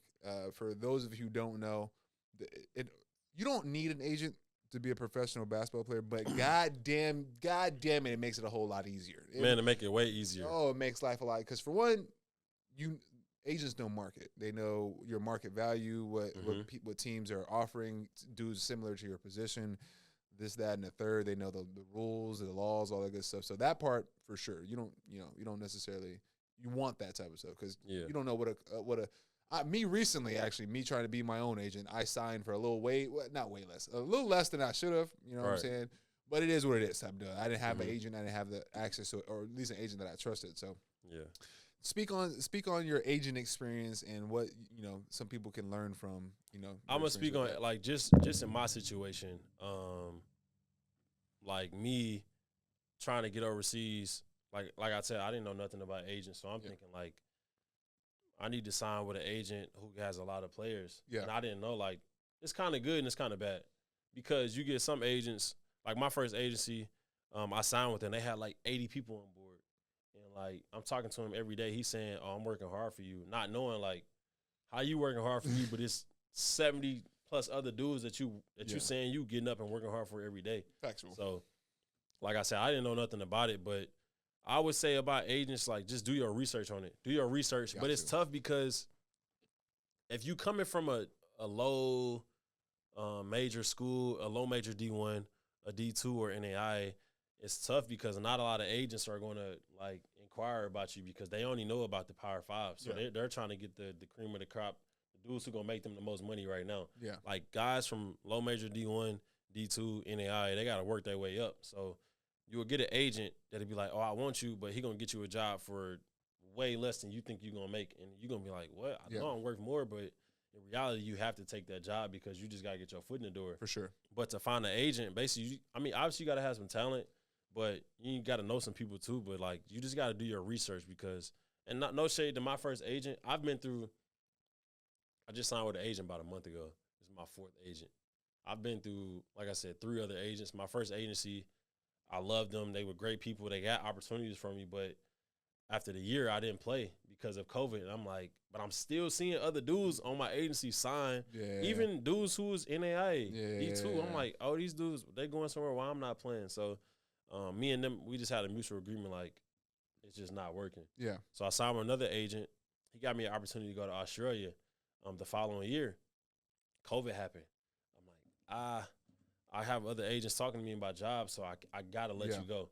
And then my third agent I was with last recently, he got me my first opportunity to Germany. Yeah. I signed with him like a month later. We're like, hey, I got your opportunity to go to Germany. And it wasn't for it wasn't a lot of money, but I took it just because I'm like, it's an opportunity. Like, I already missed my first year. Opportunity is a big word when it comes to. You're not always making a bunch of money, especially I need everybody to realize that, okay? Yeah. When you're following your dreams and chasing dreams, it's not always a lot of money up front, you know what I'm saying? Thanks. I can only speak on myself, but my first contract, it was 1,500 euros. Yeah. Well, I mean, it sounds like a little bit, of course, they're taking care of your room and board, travel, all that good stuff. So that's $1,500 a month that you get to put in your pocket per se. Right. Still not a lot of money, what I'm saying, but that's basically how it works when you're where you working your way up. When you're working your way up, bro, that's just the reality of it. It turns into a lot of money down the line for sure, but at the beginning, it's not always the prettiest thing. You know what I'm saying? So but like you said, like your first year, especially if you from like a D2, NAIA, low major, D1, like your first couple of years, you're not gonna make a lot of money. But a lot of people don't understand that. They think like they got a homie that went to Duke or a Power 5 school, and they first year out, they making 50 to 80K, and they thinking like, oh, bro, why ain't I making that? But it's like, bro, you're not them. You didn't go to that school. You didn't make that. So, so my first year, I took a leap of faith. Like, I got an opportunity to go to Germany. This is a good place to be. A great place. I love Germany. I'm trying to get back there now. Germany is a great place to be, bro. And I was in Germany 4th division. That's like kind of the last professional division. And like, I had to go that route because I missed my first year. Like, if I would have played my first year, maybe I would have got to Germany and played in their 2nd division. Yeah, work my way up, but it wasn't the case. And my first year in Germany, I struggled, bro. It was tough because this is my first time being away from home, another country, and mind you, I never lived with myself. I always lived with my mom, so like, I don't even know how to cook. I don't know how to cook food, bro. So like, I'm buying takeout every day. Yeah. Until actually, like, I had friends, like teammates, and teaching me, like, bro, this is how you cook. This is ingredients. Yeah. This is what you need to do. So it was tough on me my first year. Like, my first couple of games, it was rough. I'm thinking, like, they finna send me home. Like, I was trash. Like, I think my first game, I had 19. My second game, like 13. My third game, like 10. And I had a game where I had 5 points. And, like, they looking at me like, because you the import, like, you supposed to be the best player out here. When you are the import, you are the guy. You're the man. You feel me? And when you see the man, you got to be the man every time. And so my first couple of games, it was tough. And we wasn't winning games. But I'm still cool with him to this day. My coach, he was the assistant coach at the time. Oh, wow. The top league, because 2 teams, the top league team, they fired their head coach. So my head coach, that was my coach, he ended up being their coach. And my assistant, the assistant coach ended up being the head coach. Okay. But he was my trainer. Like, me and him work out every single day in the morning, and then I lift weights after, and I practice in the nighttime. But, like, imagine your trainer being your head coach. So once he became the head coach, my first game I scored like 28, 10, and 8. And after that, it just took off. Yeah. And had a good year. Shoot, we won the whole thing. Damn. Like, it was lit, bro. We won the whole thing. Yeah, that's fire. That's always good. That's always, bro. That's that. And I didn't see it though, bro. It was like, because like I said, my first couple of games, it was rough, and I was thinking like, I'm not from there. I'm getting homesick. Like, I'm like, bro, I don't know if I can do this. Like, And those thoughts creep in your mind, bro, brother. it happens, They definitely bro. do. A lot of like mentally being overseas is tough because like me, I'm big on family. Oh yeah. And so I miss my family a lot. I miss the food. Like Yeah. it was just, and like I said, I never lived with myself before. And you hearing rumblings about the club. Like my coach, me and him was like tight. So he telling me what like the people and the owners, the people in the like in management saying like they don't think you that good. They don't think you can hoop. I'm like, dang, like so you going through all this on top of being homesick, on top of trying to navigate how to live on your own. Man, bro. Just figuring yourself out, learning yourself, and just developing as a player and as a man. Yeah. So going through all that and winning the whole thing, it was a journey, bro. It was definitely a journey and a learning experience. But we won the whole thing. We moved them up to Pro B. I got import player of the year. My coach got coach of the year. Fire. My point guard got MVP. Like it was just a good experience. And just to piggyback on the agent stuff. So the very following year, I'm thinking like, oh, it's lit. It's up. It's time to upgrade. You feel me? It's time to go up from here. And my agent, like he just didn't have good opportunities for me. He getting me jobs less than what I was making. I'm like, yeah, bro. I this hear isn't that it, shit. bro. Yeah. This ain't that. So me and him, we end up just parting ways. And this is why I say I'm glad I moved to Dallas once I graduated college, because I used to hoop at Prestonwood. Okay, yeah. Like JD used to have his runs at Prestonwood deep. Bro, the gym packed, like all 3 courts is hooping, bro. Damn. So he ended up transferring to the Run to Northwest. And like after my year in Germany, I played that following fall. He had some Mexican coaches, LMBP coaches, 2 of them that he played for. And it was some guys around like our age in there. And he was like, bro, just come hoop. Like, you never know. They may like you. They may want you to come on their team. Yeah. So I came there. I hooped. Like, not to toot my horn, but that day, I was the best player in the gym by far, bro. Like, by far. Yeah. And it's crazy because I missed the game winner there. I missed the game winner that day, and we lost the game. But by far the best player in the gym. Like, the coaches talking to me after, like, oh, we like you. Like, you're such a good player. Like, I'm going to talk to my GMs about you. They get intel from that GM. That GM, like, man, he's not experienced. Like, he's young. But, like I said, going from D2, like, they thinking, like, oh, he can't hoop. He didn't go to a big college. So, fast forward a couple months after that to April of the next year, the coach that I was at the tryout for, he called me. He was like, hey, I know I can't get you to LNBP, but if you come hoop right now for my team, my state team, then you have LNBP coaches watching you and you maybe get an opportunity.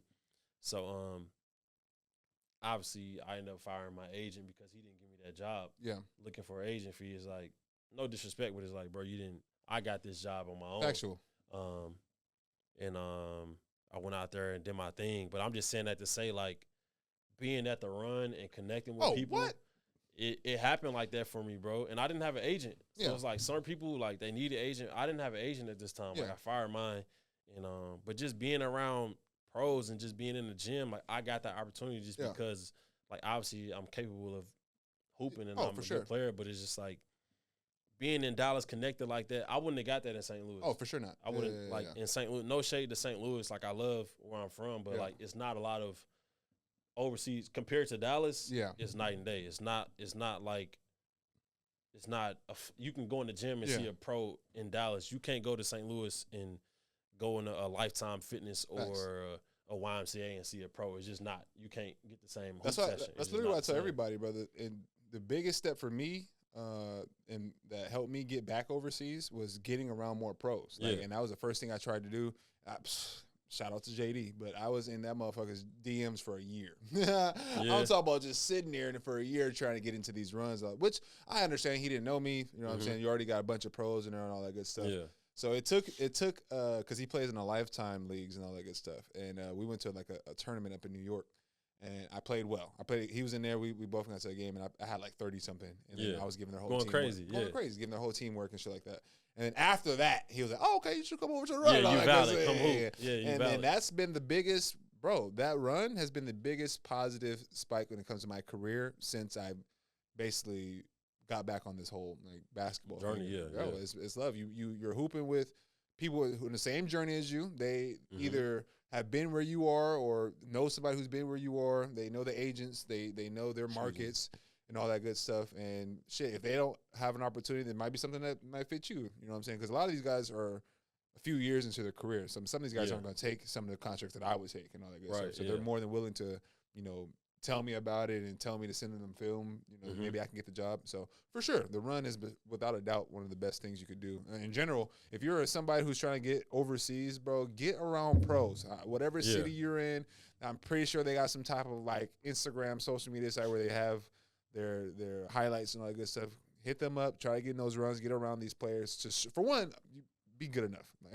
Right. You got to be able to hoop for sure. Don't make me be the asshole to let you know that you're not good enough. You should know if you're good enough or not. But then after that, get around these guys, bro, and then don't be an asshole. That's my biggest piece of advice to give anybody in life in general, but especially in the basketball realm, bro, because it's all about who you know. It's 110% about who you know. 100. That's it. So if you are not liked, bro, you're not gonna get opportunities. It's just that simple. Yeah. I know for a fact there's a bunch of guys out there who I know I'm better than, or you might know you're better than. They got their opportunity just because they know who they know. You know what I'm saying? And vice versa. I know a bunch of dudes sitting at home right now who are buckets, but they're assholes. So nobody wants to give them an opportunity. You know what I'm saying? So it works both ways. I don't know what we're talking. We were talking about Germany. We were talking about just agents. How you get to agents. But like I said, just being at the run, knowing pros and just being around people, like you just gain connections. You touch base with people, and like if I never was at the run, I never would have got that opportunity for that coach in Mexico to see me. So I was in Mexico. I went out there, hooped, and I knew it wasn't a top league in Mexico. I'm thinking like I just need to get some film. Like I already missed a year. Big facts. I just need to get some film. I went out there, hooped, did my thing. And then, like I said, from this point, I still don't have an agent. And from the grace of God, coach in Australia, Coach Mike.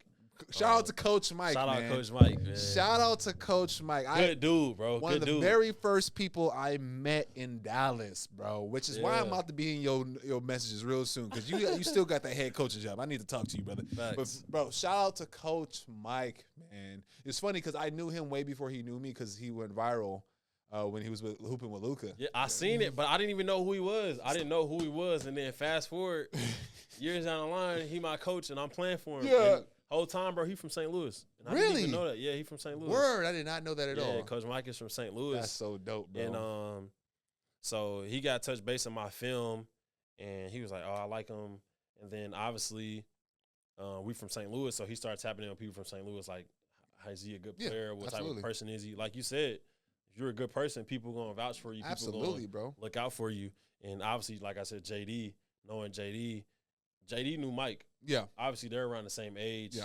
And JD from Carbondale. Carbondale is like 3 to 4. Maybe I could be wrong, but it's not longer than 4 hours from St. Louis. So got you. Coach Mike and JD knew each other. So obviously, Coach Mike got wind of it, and he talked to JD like, "Is he a professional? Like, is he on time? Like, does he work hard? What type of player is he?" Yeah. And like you said, as being a good person, JD vouched for me. So I got that opportunity in Australia. Went crazy. Bro. I don't care but what he no says. wins. We didn't get enough wins that we did. I know, brother. I was keeping tabs on it, but it wasn't your fault. Everybody's rosters just had a couple more better players than you guys, but you yourself, my friend, was going nuclear. The shit that I was in, the numbers that were going up was, because he might not tell y'all. I'm going to tell y'all.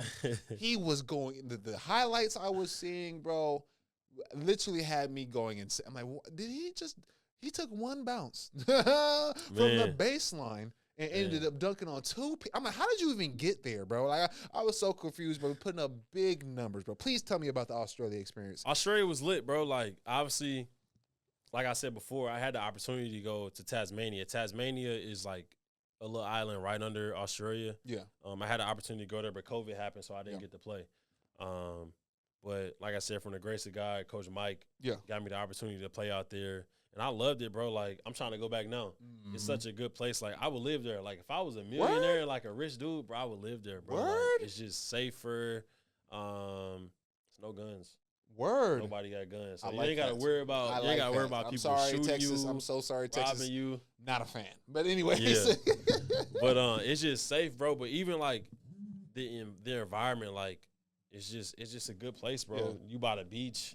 Did you see one of them big ass spiders? Keep it a stack. Keep it a stack. Nah, bro. You didn't That's see no big ass bro. spider? That's the thing. Like, and I hate spiders, bro. Two things I'm scared of. I'm scared of heights and spiders, bro. Okay. Like, and bro, I didn't see no spiders, Okay, bro. all But I right. seen some kangaroos. The wild, bro. It's a beautiful place, bro. Yeah. Like it's a place to be, bro. And like I said, I'm trying to get back out there Yeah, now. bro. But it was just a Love good it. experience. I had some good teammates. One of my best friends now I met out there, and he's from Dallas. Nice. His name is Mike. Oh He's- yeah. Mike. He's also was fucking Was hooping. frying too. 40 Hooping. balls, all Hooping. that bodies. Yeah. And I played against him at one time up at the what's the Dallas the program thing they have. Swin City. Swin City. I played against him in Swin Swin City. City. Definitely a bucket. Definitely a Yeah, bucket. bro. Very So nice. I met him out there. It's my boy to the shout out Mike. It's my boy to this, and I had a couple other teammates that I played with. Mike, he said hop on the show. Mike, Yeah, pull up, Mike. You might as well hop on. You might as well hop on the show, big dog. Yeah, for sure. But yeah, I met some good teammates out there, some good people. It's just a good environment, bro. Like Yeah. anybody, like if you have the opportunity to go to Australia and play, bro, go. Like it's a great league, good exposure. You only practice a couple times a week, so your body, you ain't like it ain't wear and tear on your body. You got one game, maybe twice, but like, bro, it's lit. I love Australia. How many bro. months was it? 5 months. 5. If you win, you get some wins, maybe 6. Okay. So, but it was. Okay. I loved it out there, bro. And this is what I really want to touch on. Okay, so we had I hope y'all following right now. Great season in Australia, personally for personal accolades, putting up very big numbers. So for most people, those are career changing numbers. Like, like once you put those type of numbers up, you're supposed to go up a tax bracket for sure.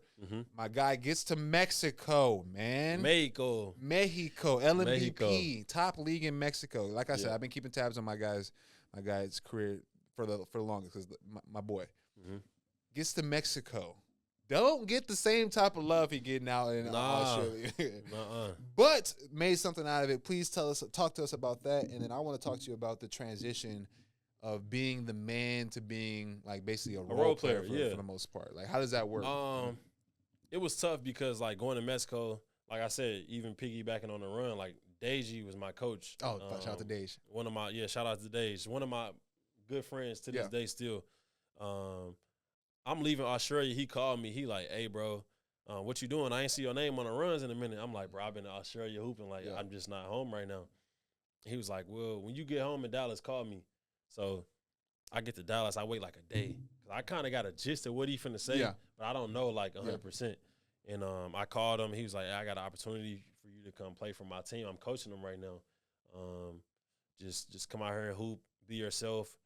We need some help in certain areas. And I think you can like help us in those areas. So I was like, cool.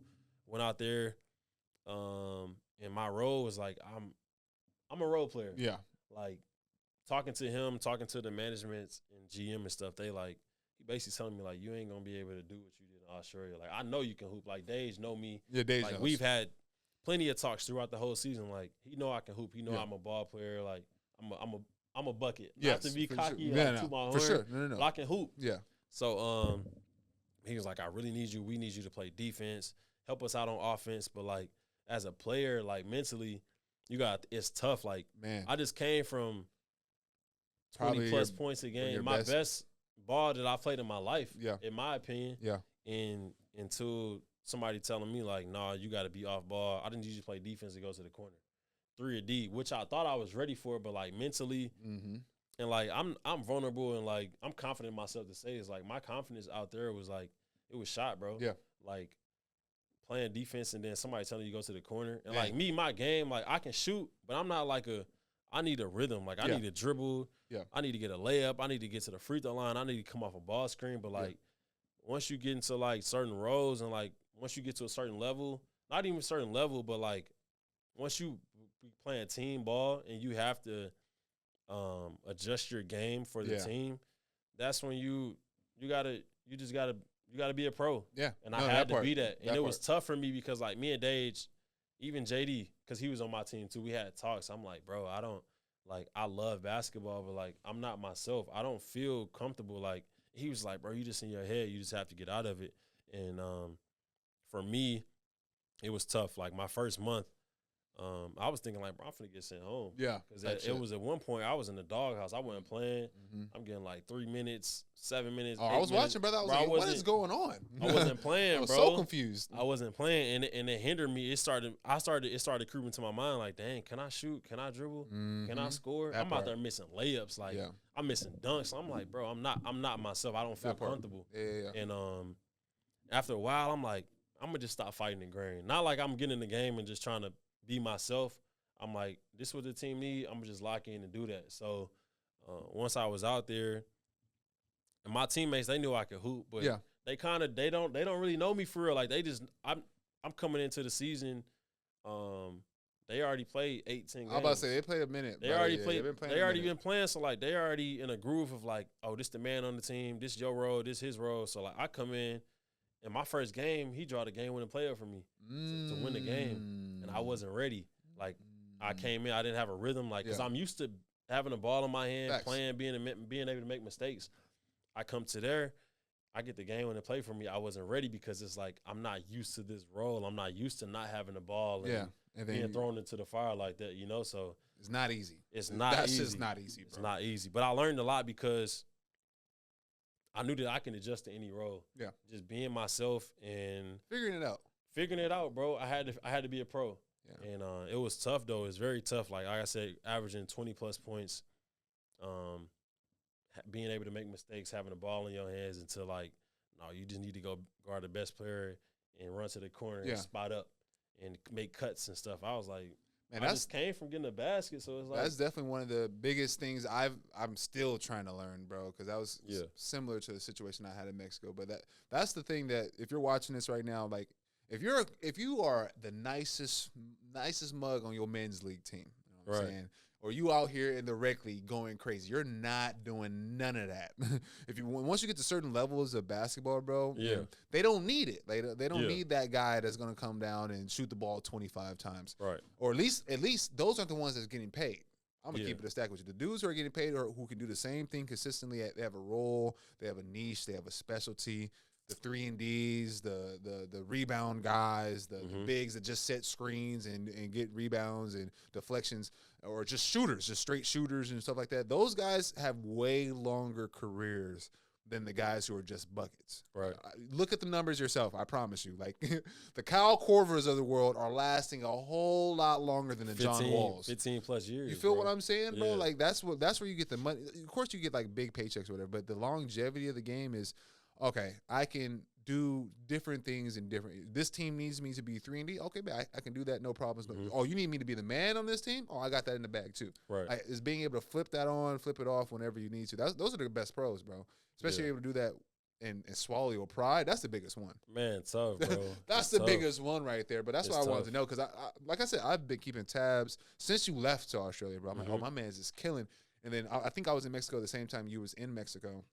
And, of course, you can look up the stats. So I'm expecting you to get big because, like I said, Deja's our guy. Yeah. Deja's for sure our guy. So, like, I'm expecting him to give you dumb minutes, stuff like that. And then I'm seeing 4 or 5 minutes, 7 minutes here, 13 minutes here, 2 shot attempts, 3 shot attempts. I'm like, yeah, bro, what the hell is going on right now? But like, Dej, like, during the season, Dej, he was supposed to be our player development. Yeah. I know. Yeah, because Dej got me out there, too. Yeah. So they hired a new coach, and I liked him too, but even once he came in, he already knew like, oh, this is your role. Yeah. So once he came, my minutes started to go up because like I told you, I was in like, I'm thinking I'm finna get sent home, bro. I'm like, I don't know, like this ain't for me. Yeah. I'm not really bought into my role, but I'm like, this was paying right now. I need to do it. So the new coach came in, we had a talk, and he was like, I know you can play. Like I seen your film, but for this team, I need you to do this. And once he told me that, I just bought into my role. So, like, me, shout out to Colin, D-Wash, Yvonne, they're my boys. We bought into it because we bought into being a crash out. Because I call myself, I'm like, I'm a crash out. I'm going to crash out for y'all. Y'all go hoop and score. I'm gonna guard the best player. I'm gonna rebound. I'm gonna just crash out. I'm gonna just do what I do. Yeah. I'm gonna just muck the game up. I'm gonna just bring energy and do what I need to do. That sounds like me on bad shooting days. At the run for sure. But I'm glad I went through it because I know I can adjust to any role. Facts. I know I can, I know I'm a bucket. I know I can hoop, but I know I can go to this other team and be a defensive guy. That's where you get paid at, you bro. Feel me? Like for it's sure, bro. Some people I can go. I'm just glad I can do it because I know I can go adjust to certain roles. Yeah. Because I know I know so many people that couldn't do what I did. Not to toot my horn, but I know people that's like, what you telling me? I gotta play D and go to the corner? Like, nah, I'm good. I'm out. I'm going home. That part. But like, bro, it's what pays. Yeah. You know. So I just pride myself being a pro at being able to. Oh, you need me to go get 20 tonight? I can go get 20. You need me to go guard the best player? I can go do that. You need me to go get 5-10 rebounds, 5-10 assists, 3 steals, 2 blocks. Like, I can go do that. But before going through it, I didn't know. But I went through it and I navigated through it. Obviously, I had some vets helping me. Yeah, for sure. Because it's mentally, bro, it's tough. Like, I imagine going from being a man to, you need to go play D and go to the especially corner. in a situation where your job performs and your job depends on your your stats. performance. Yeah, it depends on your performance. Bro. That has to be a whole lot of like mental turmoil for that type of shit, bro. And it was tough for me, but I'm glad I went through it, bro, because I'm knowing now that I can go do that. Yeah. Because like I'm 27, bro. Like I'm in my prime. Like I want to get buckets. I want to be the man, but it's what pays, you know. But hopefully, like God forbid, hopefully I'm in a situation where I'm more comfortable. Yeah. But I shouldn't even say that because I'm comfortable with that role now. I went through it. Like mentally, it was tough at first, but like now that I went through it, bro, I'll do it again. Bro, I was telling my homies, be way bro, better at it. Yeah, facts. I was talking about my homies recently. Like, it's not that I'm trying to change up my game at all because I think I'm a bucket. I think I can get buckets very easily. But I want to be in the game for a while. I want to be able to make as much money as possible.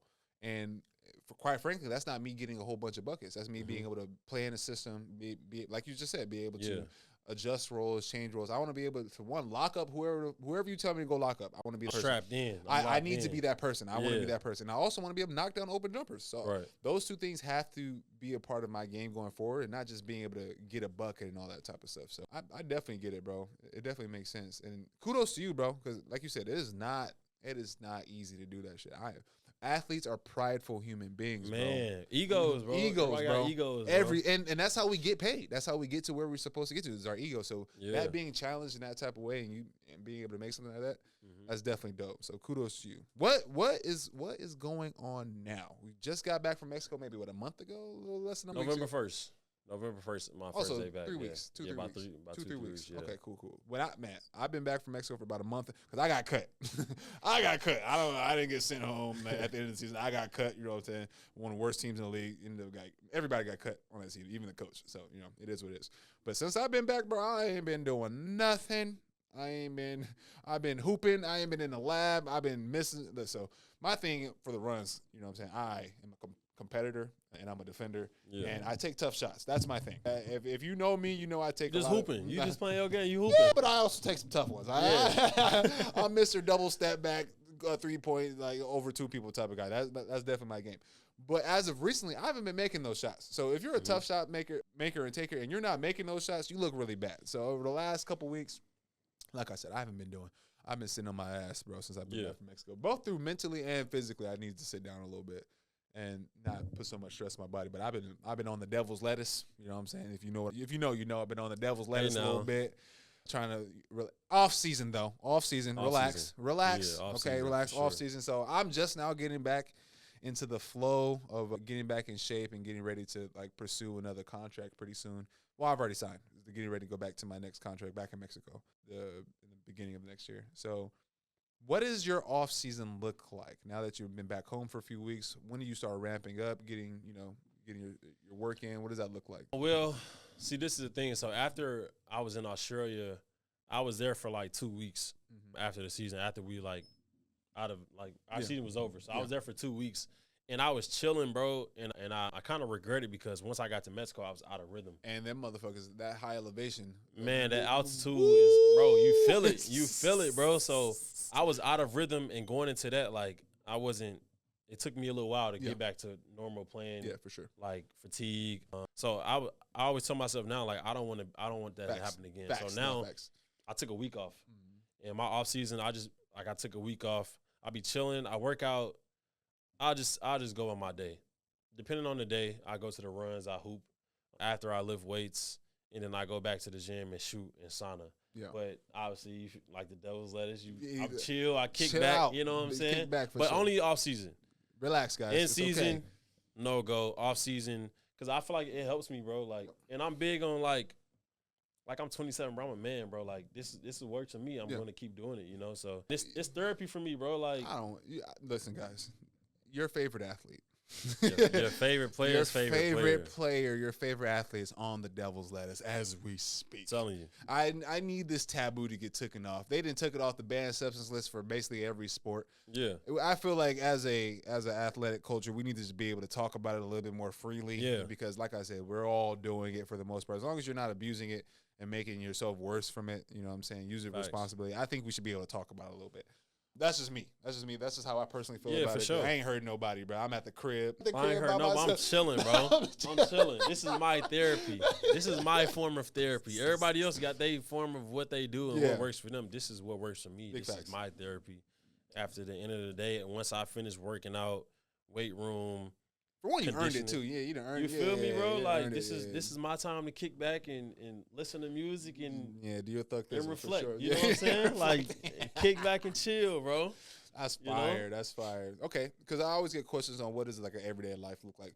Because it's always when you have a job like us. For one, we don't know when our next job is. For the most, you don't know. You don't know because I really don't know. Because people can hit you up like I've had people hit me up like, hey, I got an opportunity for you. Do you want to take? And you're just like, you have to be ready. So like now I'm at the point where like I told you, I took a week off and I was thinking like, man, what if I get a call right now? I have to be ready, bro. I have to be ready. I can't just be chilling and like before I learned my lesson. So I can't just be chilling at the crib and just relaxing. I promise you, every single one of the big opportunities I've ever had, bro, came right after I slacked off. Yeah. Every time, bro.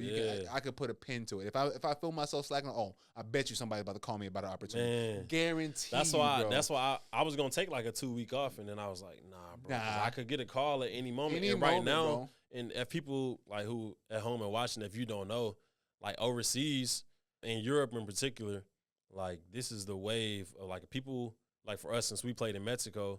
The season is over October right now. October. I think they just finished their championship. They about to finish right now. So for Europe, a lot of players get sent home during Christmas. Mm-hmm. So like this is me and him who haven't been signed and trying to go play over there. This is the time where people. This is the time where people like us in our situations go over. So it's more important to be ready, right? You gotta be, bro. Especially Europe, because you know how like 2-3 times a day, like. Listen to me, bro. France was terrible. But I tell you how much running we had to do just for funsies. I'm like, yo, bro, there's no way we're doing this every day, man. Like we didn't have basketball, some practices, bro. Just straight running, bro. Just straight conditioning, straight running. That was feel like JUCO again. Shit, feel like JUCO. We spoke on this. Have I ever shown you my JUCO picture, bro? What I look like in JUCO? Nah, I ain't never seen it. Let me show you this. I ain't never seen that shit. Because for one, I had my coach, my assistant coach when I was in JUCO, he had just got out. Mm-hmm. Like you told me he just got out. Yeah, just got out. Fresh out. This nigga fresh out. And when I tell you, he had us on a prison workout schedule, brother. I was 240. 240. Real? I can't even picture you being 240, brother.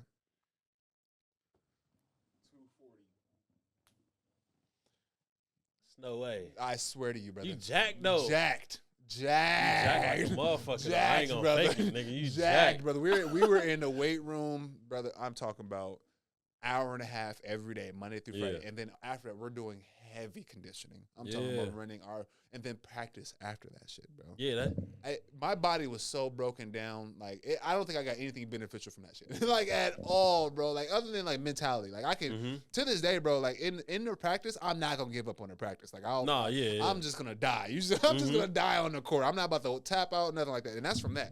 Because when I tell you he was trying to break us every day, mentally, and I refuse. You're not about to, I'll be the last person you're about to get out of here. That's the only thing I got from it. But other than that, my body, I couldn't dunk, bro. I couldn't jump. I couldn't run fast. I was just heavy, but I was moving, dude. I was moving, mugs. Get out of my get out of my way. Just moving dudes, bro. That's one thing I like about the weight room because you can feel the difference in your game when you lifting and shit like that. When you not lifting, you feel like you can't shoot as deep, you can't move niggas, you can't box out. Just the little things and shit. My thing for lifting now is being able, because now I'm guarding E.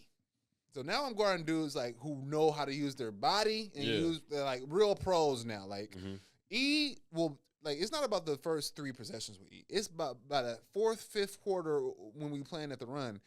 I'm so tired off this dude's bumps and bumping you and shit. And he don't look like a strong dude though. That's what's crazy. As hell. Strong as a motherfucker. I'm not gonna keep complimenting you on my podcast until you get on my podcast. But dude's strong as hell, bro. Like and like if I'm not in a weight room, bro, and I felt that the last time he was in, bro, I couldn't stop him. Like I couldn't, because after the 3rd bump, I'm tired, bro. I'm not being able to jump in and contest your shot and all that stuff. So for me, the weight room now is more about endurance in like the long battles, being able to take bumps, still be able to exert a whole lot of energy and still be able to get back in front of people and all that good stuff. That's what I use the weight room for now. And aesthetics, you know what I'm saying? I like to take my shirt off for the pic every now and then. Yeah, you feel me? For the shorties. You for the short. For the vibes. You know what I'm talking about. You know what's funny, bro? I say that, but 86% of my fucking Instagram is niggas. Like, it's 86%. Crazy. Man. Because you're a hooper, though. You're a hooper, though. I said on my Instagram maybe a few months back, bro, like I be posting these shirtless pics thinking I'm trying to make – I'm sorry to all the guys that be watching. Because I know most of y'all don't be on my Instagram looking for no shirtless pics. Y'all be like, I'll be posting looking for hoop content. The hoop content? Yeah. This strictly for the hoes, y'all. Y'all just skip past this shit. This strictly for the vibes, nigga. Oh, God. That's just funny as hell, man. Okay, man. Couple more questions for you. What's that time say? Man, bro, we've been talking. I like it. Damn. I didn't even feel like it's been an hour. I promise you it'll be like that. I like it, though. I got a couple questions for you in terms of your game. I think you have NBA athleticism. Like I 100% believe that to the core. I mean, I've seen you do some crazy things. If you had the opportunity right now to play on it, you don't have to try out now. You're going to be on an NBA team. Okay. What is that team? What is the team you want to play for?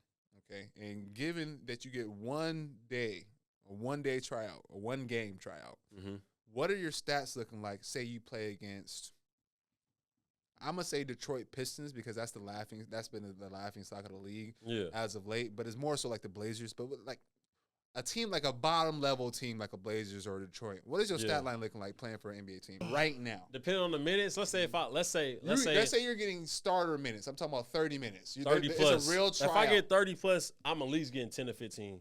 10 to 15 points. I'm getting at least 5 boards, 3 assists. Gonna have a steal or 2. Maybe a turnover because you feel me. The pace is crazy. The pace is crazy. But I would say at least 10 to 15.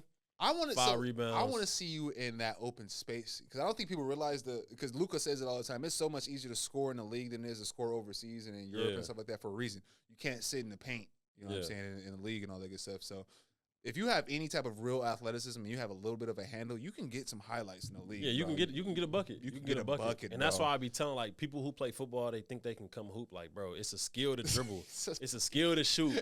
Like obviously, and bro, it's like some football players they may be the tallest dude on the field, maybe 6'6". Bro, you a shooting guard. Or it's a center that's a footer. Shooting guard. Come on, bro. Like it ain't that easy, bro. It's not that easy. I go both ways. I know I play football first. Yeah, me too. So I can understand why you would think you could like easily train. But I think people are going off of like, yo, if I played in high school, college, like the league is so different. There's dudes who play basketball their entire lives who can't even scratch the surface. Come on now. You've been playing a whole different sport your entire life. Maybe you play basketball for funsies and all that good stuff. But it's a whole different realm, bro. Like it's some dudes say, maybe if I trade, like, nah, brother. It's not that. It's because this is dude just on the 15th man, or it's a dude who you think like a Pat Bev or that's a role player. Giving you work. And they'll give you a bucket. Like me, I was just a role player. I know for a fact. Come on, bro. If I got an opportunity, I'm getting dubbed. Like, so they be thinking it's sweet, bro. These dudes who is role player, they'll get 30 like real quick, bro. I'm literally, we play against guys who, for the lack of a better term, got booted out the league for whatever reason. And they nice. And they nice, bro. Motherfuckers amazing, bro. I'm like, yo, they can still play in the league too. Can easily definitely be in the league. And this is my last one. Emmanuel Mudiay can play in the league right for sure. now. He's still in his 20s, bro. It is disgusting the stuff I see, and he be so not into it. He's the most lackadaisical, like methodical. I do whatever I want whenever I want type of dude. And my thing is because I've been attached to E at the hip since like high school because my coach wanted me to be him because we graduated at the same time. Yeah. Graduated at the same time. He was the best point guard in our class and all that good stuff. Mm-hmm. So my coach I've been attached, and I played against him in AAU, all that good shit. So I've always known of him, type deal. So his biggest mark was that he couldn't shoot.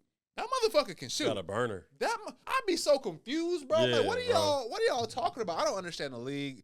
Like, I don't understand how we talk about it with the pros and the politics of it and all that good stuff. Mm-hmm. And it makes you kind of like, obviously everybody wants to play in the league for the money and all that good stuff, but it kind of makes you like realize that it's not as green on the other side as you might think, bro. It's not, bro. Like outside of the money, of course, which is the main thing, but a lot of guys have really bad experiences, like in terms of politics, being able to do what they love to do, getting basically pushed out of a league that they're definitely good enough to play for because of X, Y, and Z. So I always thought that shit was crazy, bro. All right, 15 points, 5 boards. About 3 assists. I'm getting a steal for sure. I think you're cutting yourself lightly. But I'm going off of what I think I would do. I'm gunning that motherfucker. Yeah. Also, we didn't go over what team you're going to play for. I think that dictates.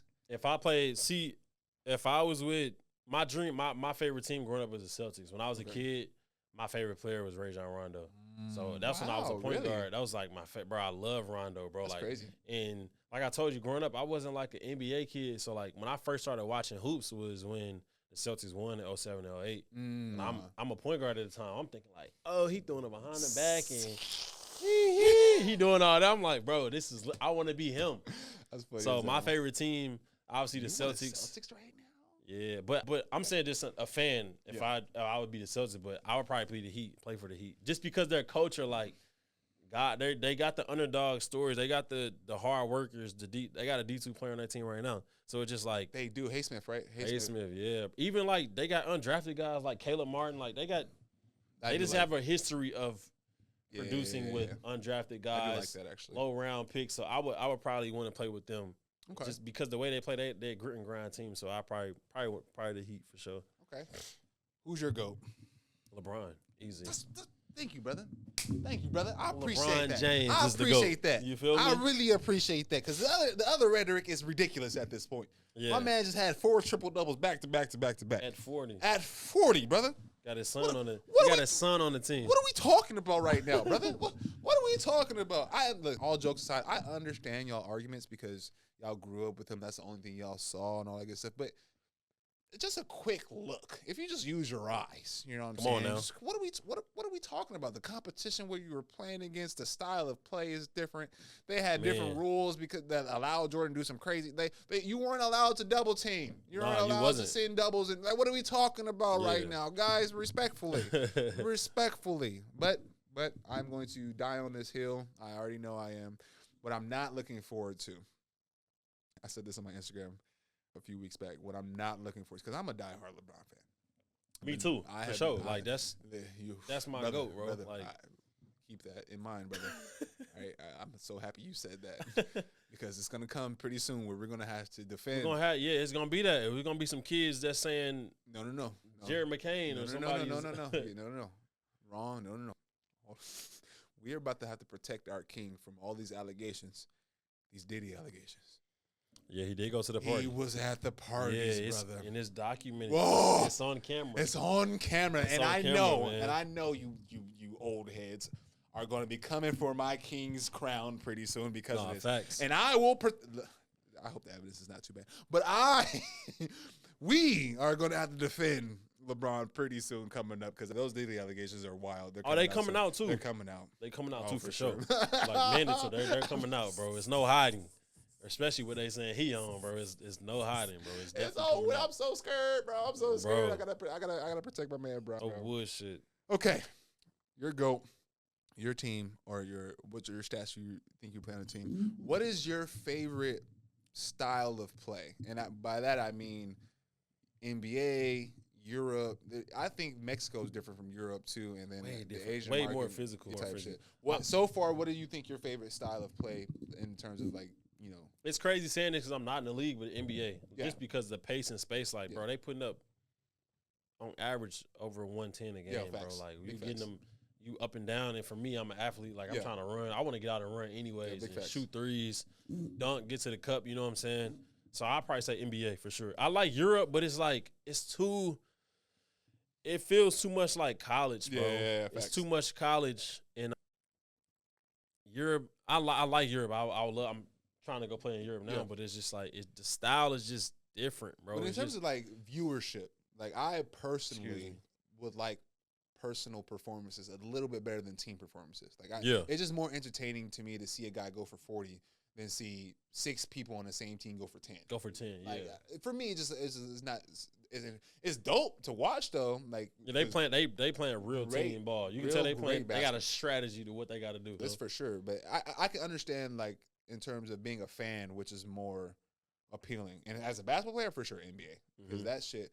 That sitting in the paint shit, you get to sit in there all day and forcing me to have to pass. But I don't like passing the ball, y'all. I ain't trying to do that shit. So, yeah, for sure, NBA for me also. Got to be NBA, bro. Just the pace. And we grew up watching it now, you know. Okay. So. All right, last couple questions, and I'm going to get out your hair. Do you have anything going on you want to shout out? You want to let the crowd know, social media-wise? Are you one of the content creators? Are you about to start making videos anytime soon? That's funny because I've been thinking about, I've been thinking about getting on TikTok. Like, I got a TikTok, but I'm not, I don't make videos. I said this on purpose because I think you should. I think every basketball player that plays overseas should be doing something content-wise. Yeah. I don't care what it is. It could be one video a day of you just going through your routine or some shit like that. I think every athlete that plays overseas should do something in front of a camera because you have a phone, you can do it all day. There's so many people. For one, when you go to these new countries, that they're going to be your fans. They're going to want to follow you to your next spot, to your next spot, to your next spot. And that, in turn, turns into a business, bro. You never know what it could look like 10 years from now. You didn't accumulate 10,000 fans on your profile. Next thing you know, you're trying to, who knows, start some type of business. Now you got 10,000 people who already support you. Who's going to be, type shit. See, I never thought of it like that either. I didn't either. And I tried to do a little bit of it when I was in France, did some TikTok, but it wasn't basketball stuff. I was just on there just messing around. Yeah. And then fast forward to now, like if I would have been doing the same thing up until now, for one, it just looks good. There's I'm pretty sure that can go into like your recruitment too. If you have a big social media following, they gonna want you. Yeah, he gonna bring some fans. He gonna do it. Yeah, type shit. So I asked on purpose because I think everybody should be doing something content-wise. Where I'm in the mix, I'm in the middle of it right now. I'm trying to do everything right now. I'm doing the podcast, obviously, right now. I'm about to get back into appreciate you. About to start getting back into doing the basketball content, which I was doing at the beginning of the year for a while now, before I started getting ready to go back overseas. And then just my cooking stuff, and I just because I love to cook, and it's just in general, I feel like it's just going to be so more beneficial. It's not because I heard this term. It's not about. It's starting to be not about who you know, but how many people know you, and I think that's what our world is turning into, bro. So this is my way of encouraging you. Yeah. And anybody out there watching, bro, go get a camera, or not go get a camera. Go record yourself doing it. I know it's cringy. Listen, bro. I'm hurting every day. I have to bring out a tripod somewhere and set it up to record myself. It's definitely cringe work, but it's 2024. The world is changing, man. There's so many opportunities out there just from recording yourself and just on the phone, bro. You can really make money on your phone, bro. Especially if you're a freaking professional athlete, bro. Trust me on that. And in general, I have advice that you should get not a hobby or something else that can bring some money in. Yeah. Some type of side hustle, something you can do from home, computer, whether that be like editing, video editing, something that you can learn with all the free time you're going to have overseas, because there's a whole lot of free time. A whole bunch, bro. A whole lot of dead time. Just learn a new skill, learn something that you can make money off of, bro, and just bring it into the world. That's my word of advice for anybody, because the basketball will stop bouncing at one point in time. Man, definitely. It's going to stop, for sure. It's going to stop, and I see, bro, don't talk shit, Tone. Don't talk shit. I see it every day, bro. Just guys who played basketball for so long, probably wasn't the best financially, literate. They wasn't the smartest with their money type deal. Mm-hmm. They get into their late 30s or something like that, still trying to play, still trying to do whatever, because they didn't, have a plan B or have something that they could do after the ball is really. So that is my thing. Get into that. I'm definitely gonna post your social media on here so people can give you a follow. Yeah. and all that good stuff, man. No kids? No kids. No kids. Luckily, no kids. That's good. Because I was going to shout them out and all that good stuff. But I think that's pretty much it, bro. You got any questions for me or anything like that you want to, or anything you want to talk about real quick before we get off of here? We had a great conversation, bro. We're at an hour 56. Usually these conversations last about an hour 20, bro. So I know we got some good stuff in here, I'm thinking, like, obviously, I think you said your inspiration was your mom that got you to start playing basketball. Yeah. Like, she was basically like your trainer, or just like who got you into. So I will say the real inspiration for me to start playing basketball was acceptance, to be honest with you. I just wanted to be accepted by everybody because I actually, when they asked me to play basketball, I hated the place that I was at so much that I didn't want to do it. Because I was getting bullied. I have to be the biggest kid ever that allowed themselves to be bullied. Because I was I was head and shoulders taller than everybody at my school, bro. But I allowed people just to talk to me crazy, treat me differently, and I just didn't want to be there. And then basketball was introduced because, like I said, I was the tallest kid there, and basketball was like their main sport. It was the biggest thing there, and I purely accepted it just because I didn't want to be bullied anymore, and I just wanted to be a part of the crew and all that good stuff. And that just turned into a love. Like it went from practicing with the group to me coming to school early to shoot. And keep in mind, I'm at the school I went to had total from K5. Yeah. Okay. K5 is kindergarten. From K5 to college. They had a college on campus too. Mississippi? No, this is in California, brother. Okay. From K5 to college, there was 250 people there. Wow. Type shit. My graduating class had 7 people in it. Something like that. Something that was really. You couldn't cheat. You couldn't cheat in school. Couldn't do nothing. Really small school, private school, Christian school. Couldn't do a lot of things. I got expelled from school for having a Facebook, but that's another conversation for another day. Crazy. It was really, really close knit. Like it was like one of those Bible Belt type of places, like really, really old school. But I went from like joining the team just so I could be accepted to like really loving it, bro. Like I would, because we had to wear shirt and tie on Tuesdays and Thursdays to the school. So I would be coming up to school in my shirt and tie shooting before practice. And keep in mind, our basketball court is in like a parking lot where their parents are dropping their kids off for school. So they're seeing you. They're seeing me sweating it out. I'm sweating my shirt out. I'm sweating it, just shooting, bro. I'm in dress shoes, putting holes in my dress shoes because I'm playing on asphalt and all that good stuff. Every day, lunch, recess, or whatever the breaks we had, I'm running to the basketball court, hooping, sweating through everything. And no one, and this actually turned into people not liking me a little bit more because you don't care about his basketball, blah, blah, blah, all this type of stuff. But that signified like, I don't need to be here because I really wanted to play basketball. Like, it got into my head that I could play in college. Oh man, I want to. Keep in mind, I didn't know nothing about it. I just know I could play. So I was like, let me transfer to a public school. And that's how I got into public school. And that's basically where it started. But my real love for the game, like me playing basketball, purely started because of acceptance. And to be honest with you, that's a lot of shit for me. I'm a fucking people-pleasing ass motherfucker. I'm not going to lie to you. But that's how cooking started for me, bro. I just want to have people over at the crib, chilling, enjoying themselves. I always want to be the block party guy. I always the homie, the big homie. I always wanted to be that guy. So that's where a lot of my passion started from, bro. Just wanting to be a people person, be around people. Just being in a social sense. That's how basketball started. That's how the cooking shit started. Yeah, man. Dope. You too, Mom. You helped out too, Mama. Well, what's your goals now, though? Like, what you got? Brother, I'm actually happy you asked me that, man. So what I have planned right now, bro, obviously the main thing, I actually had to have a conversation with myself about this maybe a week and a half ago, 2 weeks, as I'm getting the podcast started because I was putting a whole lot of hours and time just getting all this shit started, learning this stuff. Learning editing, I'm learning editing from scratch, all that good stuff. I was telling myself that this is about to be my thing. Like this is about to be the new lane I get into. But I had to be honest with and it was really just coming from a place of just me being mad that my last situation didn't go the way I wanted it to, and then me, like you said, just losing confidence in yourself. Like, man, that's the worst, bro. It happens too. Yeah. And I'm glad you're vulnerable enough to admit that. Yeah, shit, man. Some people be trying to fake the funk. Bro, nigga. I was feeling. It happens. I was feeling so low, bro. I was feeling like I wasn't good enough and all that good stuff. So, man, I'm about to transition to this and just go full-fledged into the content creation and just all this type of stuff. But I had to have a conversation with myself about a week before I signed this new contract that I signed to go back to Mexico. I'm like, basketball is your thing. Like, don't let somebody's preconception of you or what they think you should be doing in basketball change that. Like, if you didn't hear that from you, would still be doing the same thing. If that didn't happen, you used to be doing the same thing. So, no reason for you to act like that. So I decided to stop being a little pussy or a little bitch, whatever word you want to use, throw it in there, and keep the main thing. So right now, like I said, I'm getting back into the lab as of last week. In the middle of the week, I'm back in the lab, back lifting weights consistently, all that good stuff. So the goal is to play basketball. You know what I'm saying? As long as possible, be the best version of myself in basketball.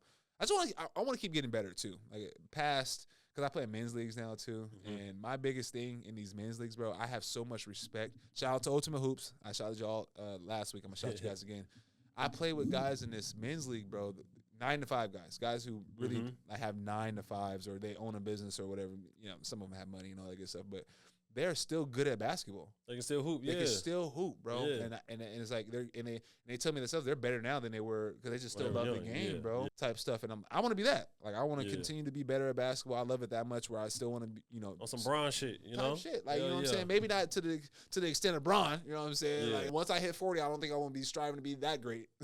But same concept though. Like I still want to play a game. I still want to be good at it and all that good stuff. So I'm gonna continue to be better at basketball in that sense. But in terms of my career, I want to play as long as possible. I'm not going to be a J. I'm not going to play until I'm 36, 37. I think a sweet spot for me is about like 35. That's really where I want to. Me too, bro. I'm aiming for 35 to 36. That's it. Like, and I feel like for me, that's a healthy spot where it doesn't feel like I'm trying to do too much or I'm trying to reach for something that, you know, I don't want it to. What did Braun say? Like, I don't want to go out bad. Like, I want to go out on my own terms. I want to be feeling good. You know what I'm saying? All that good stuff. So career-wise, I want to, you know, keep playing to that about that time. Of course, if the money makes sense, keep that going. That type of deal. Get heavily into the podcast space and just I really want to highlight overseas play, bro. Like just going through what I've gone through over the last couple of years, since 2020, 2021, seeing what I've seen, learning the things that I've learned. I know there's a lot of guys in my shoes who, like you said, don't know how none of this works, bro. Don't know how none of it works. Agents work, don't know how there's different leagues in every country. There's different ways of playing basketball. There's a whole lot of stuff that goes into this stuff that I want to highlight. I want to highlight talent because guys don't think guys overseas can play. Man, so little do they know, bro. Bro, it's some buckets overseas, buckets, brother. Buckets, man. There's some real, like, inspirational ass talent all across the world, bro. So I really want to highlight that, and I think this is my niche in doing that stuff. And in general, I'm an entertaining ass dude. I want to be in front of a camera somehow, some way. I'm gonna work my way onto a stage doing something, maybe stand-up comedy or something like that, and continue to cook. The end goal, brother, for me, the American dream for me per se is to own a food truck somewhere or a little hole in the wall, little spot. You know what I'm saying? Give me a nice little suburban little house. Nothing too big. I can't do mansions. I don't care how much money I'm having. I'm never gonna do a mansion. I can't do too much space. So I'm gonna get a nice little suburban spot, bro. Like I said, the block party guy, and just retire. Have my nice little family, bro. Get-togethers. Have a little food business going on somewhere, and just chilling. That's the end goal for me. The good life. That's the good life. That's all I'm trying to do, bro. Hoop as long as possible. Start my businesses afterwards, and just indulge in just being myself. Like that's the key thing for me for going down for the rest of my life is just doing life how obviously you have to make sacrifices and do things. You can't always just do it your way. You know what I'm saying, but as much as my way as possible. I'm saying, like, that's really, really the plan here, especially when it comes to basketball. Because this last experience I had, bro, I feel like I did bad because I allowed somebody else to change my mindset in my game. If I get cut for being myself, I can live with that shit. You know what I'm saying? Like, I went out, is what I've been working on my whole life. I've been doing this, so I should be able to get cut doing that. If I'm getting cut by being, soft and not playing my game, being scary, you know what I'm saying, then that's not ideal. That's not you won't be able to live with yourself like that. Never. It's just weak. So that's going forward. That's what I got planned on. But most especially with the podcast, bro, I know I've said it a bunch of times. I actually have to stop saying it because I feel like people got tired of me saying it, but I'm really happy to be doing this shit, bro. I'm really freaking happy to be doing this. Have guys like you on here, hear your story, bro, hear the similarities in our story, and hear how you got to your spot, bro. It's inspirational for me, and I'm doing the podcast. I can only imagine how it is for other people type stuff. So this is where I want to be for a little while now, and just get better at that. Just keep getting better. No, that's fire. And that's pretty much it. That's fire. Appreciate the questions, bro. Appreciate you pulling up on me. It is not, as we were talking about before the cameras came on, Dallas traffic is unforgiving. You You know what I'm saying? So I do appreciate you pulling up on hit me. it now, bro. Yeah, bro, absolutely. It's about to be nasty. Appreciate you pulling up on me, man. It's been a great podcast, bro. Like I said, I'm going to tag my guy in all his socials because I think y'all should follow him, follow his journey, bro. Next stop, I hope is back wherever you want to go. I hope it's your next stop, bro. It's just, wish you good luck for the rest of your career. I'm obviously going to stay locked in because you're my guy and all that good stuff. But hopefully we can have you back on the show. You know what I'm saying? That would be so dope to have you back on and just continue this conversation, talk about other stuff. Because, today we pretty much talked about your life, but next time we could talk about, all things. The next chapter. That type deals. Again, bro, appreciate you coming in. Reach over to my boy. And we are out of here. Please go follow my all the social medias. Go like, comment, subscribe, share, all the words you hear every day as a human being. The Tough Bucket Podcast we're live on Spotify, Apple, iTunes, all that good stuff. YouTube. I really want you guys to follow the YouTube page because I feel like you'll get the most out of the YouTube page. You get to see our expressions, see us talk, interact with each other. So go follow the YouTube page at Tough Bucket Podcast, all that good stuff. Follow the Instagram page. And your boy, Deuces. Oh, wait. I'm sorry. We have our first sponsor. So be on the lookout for that. I'm so excited, bro. This thing is happening quick already. We have our first sponsor. So be on the lookout on my Instagram page for that. I have a giveaway coming out with them. So be in tune for that. So dope. Appreciate y'all. Your boy, Deuces.